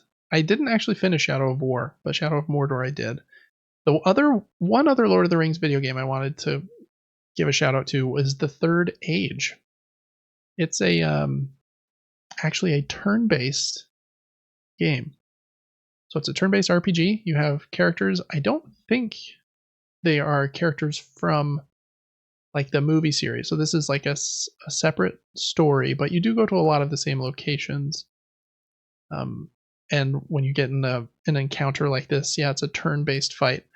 And again, I don't really love turn-based games usually, but I think the theme of Lord of the Rings here pulled me through most of this game. I actually got to the Balrog and could not beat him. And I don't know how far in the game that is, but I think it's pretty far. It's like I fought that monster in front of Moria, that like big octopus dude, and lots of other bosses. I feel like I played this game for a lot of hours, but I couldn't beat the Balrog. So yeah, this one I remember a lot as well, and wanted to give it a shout out just for being a turn-based game that was able to pull me past the first 10 minutes. Just I think because it was Lord of the Rings focused. All right, and then in board games, I just wanted to mention a few. I have 2 Lord of the Rings board games currently. I have this one, Adventure to Mount Doom. I haven't tried it yet. I really need to. It's kind of a dice game, I believe. You're managing this row of cards at the bottom of the board as well, and rolling dice. And you have to get Frodo and the ring like all the way up to Mount Doom without losing. And there's quite a few different ways you can lose. And there's different legs of the journey. Like first you have to get to Rivendell, and then you have to get, I don't even remember. And at each different like leg in the journey, like you play with different cards and different dice, and each die is related to a different character. Like the orange one might be Merry or Pippin or something. It's a pretty simple game, but it's supposed to be fun in like a group or with kids, which is why I got it, to play it solo or with my kids. So that one, I think is supposed to be pretty fun. I do have it on the shelf behind me. And the other one I also haven't played. Look at me. It's Lord of the Rings, the Living card game. And this is a very complicated card game. I say very. It says 3.55 up there, which is, for me, is pretty complicated for a card game. It's a deck building game as well. So like they call it a living card game. So you build your own hero deck. You can choose a hero, and then you can choose like a bunch of different like what would they be called? Like other characters that you want to come with you, allies, I think. And so you build a deck of like 60 or whatever cards it is, and then you can play it co-op too. I think it's best actually at 2. Someone else makes their deck with their hero, who might have like a slightly different strategy. And then you go up against like a bunch of different scenarios. And you have to like tap your cards to use their special ability and put influence on them and damage and make sure you don't get too much fear or whatever they call like that. influence of Sauron or whatever. It's a pretty complex card game. You're keeping track of stuff on dials. I have this set here, and I do want to play it. I just haven't been able to quite yet. That might be a fun thing to do for a video on the channel, Devin. We could play a scenario of Lord of the Rings, the living card game. But again, it's pretty complex, a bit hefty of a teach, but as far as these living card games go, this one and Arkham Horror, I think, are probably like two of the most famous ones. So yeah, anyways, I have that one. And then there's 3 games that I really want. The next one, I've just been intimidated by. It's the, I think, number 8 best rated game of all time. Is it 8? Yeah, number 8. In war games, it's number 1 of all time. So this is a very long and complex war game where one player plays as the free peoples of Middle-earth and also controls the Fellowship, and the other player plays as Sauron and his minions. And I mean, it's a war game, but you're also like using cards to like manipulate things, and you're moving pieces around a map and doing fights with dice. And so I think you can win in those by winning the war situation, or you can win or lose based on what happens to Frodo in the ring. And so if the ring gets to Mount Doom, obviously the free peoples win. It's supposed to be absolutely excellent. It's long. It's like a 4-hour game generally, I think, and very complex. I think the complexity ratio is over 4 out of 5. So there's a lot going on here, but it's one of the most well-regarded war games of all time. I've had my eye on it for a long time. My sister-in-law actually owns it, but it's still in shrink wrap. I don't know why she got it, but probably because she's a bigger Lord of the Rings fan than me. But I don't think she knows what she has there, because it's a board game she's never going to play. I know, it's a crazy one. And then the next 2, this one is Lord of the Rings: The Confrontation. It's been out of print forever, but luckily is getting a reprint very soon. We talked about it on the podcast just a few weeks ago. Kind of like Stratego. You have a bunch of your pieces that only you can see, I believe, like I think I'm thinking of the right game here. You can see like who it is. Yeah. And the other player can't see which of your troops that is. And so you have the good guys and the bad guys. And so one of the good guys, again, is Frodo. So you're trying to sneak Frodo to the other side if you're the good guys, and the bad guys are trying to catch Frodo, or, you've got Aragorn and stuff. You're also playing cards for like the battling and stuff. But that's kind of the main gist there, is the hidden information of, I know which troops I'm moving, but you don't know necessarily. There are certain points when you have to reveal them, but that one's getting what seems to be a very pretty, like, deluxe reprint. And I think that game was designed by, let's look, Devin, if you hit X out of this image and click on the name there, designed by, what do you know, the good Dr. Reiner Knizia. And my man Eric Lang, who is also a big designer. And I don't know Christian Peterson, but give you a shout out here too. Anyways, well, click where it says re-implements, click on that at the top. In little text, it says re-implements Lord of the Rings: The Confrontation. Up more, yeah, right there. Click that one. Oh yeah, so it initially was made just by Reiner Knizia, and then those other 2 just helped with the kind of remake, and now it's getting even another remake. Yeah, Frodo. Is that Frodo? Either Frodo or Bilbo. He looks a little sad and scared, like he's yeah, this game's had a few versions, so hopefully the new one will be great. And then last up is Duel for Middle-earth, which has been pretty hyped. It's got beautiful artwork from Vincent Dutray, and it's a pretty simple card game. Basically, it's 7 Wonders Duel, where you are, I think, taking cards from this tableau of cards that are in kind of this triangle shape. You can't take a card if any part of it's covered. And then you're also playing cards. I haven't played 7 Wonders Duel, so I don't know for sure, but it's a Lord of the Rings version. And it's pretty anticipated. I think it comes out at the end of this year, if I don't remember incorrectly. That was a weird way of saying that. But anyways, lots of good Lord of the Rings stuff. I'm excited for Rings of Power Season 2. Same. I think there are like some reviews already up, but I'm just trying not to read anything because I feel like my opinion of it was so different than like the rest of the world's, where I thought it was very high quality. and pretty dang solid. Like, it's way better than The Hobbit. Oh yeah. So And I don't know. Galadriel is I really liked cutie. it. She's a little too intense for me sometimes, but hopefully she calms down a little bit. They did make her like very stoic, and like my brow is always furrowed. Have you seen Saint Maud yet?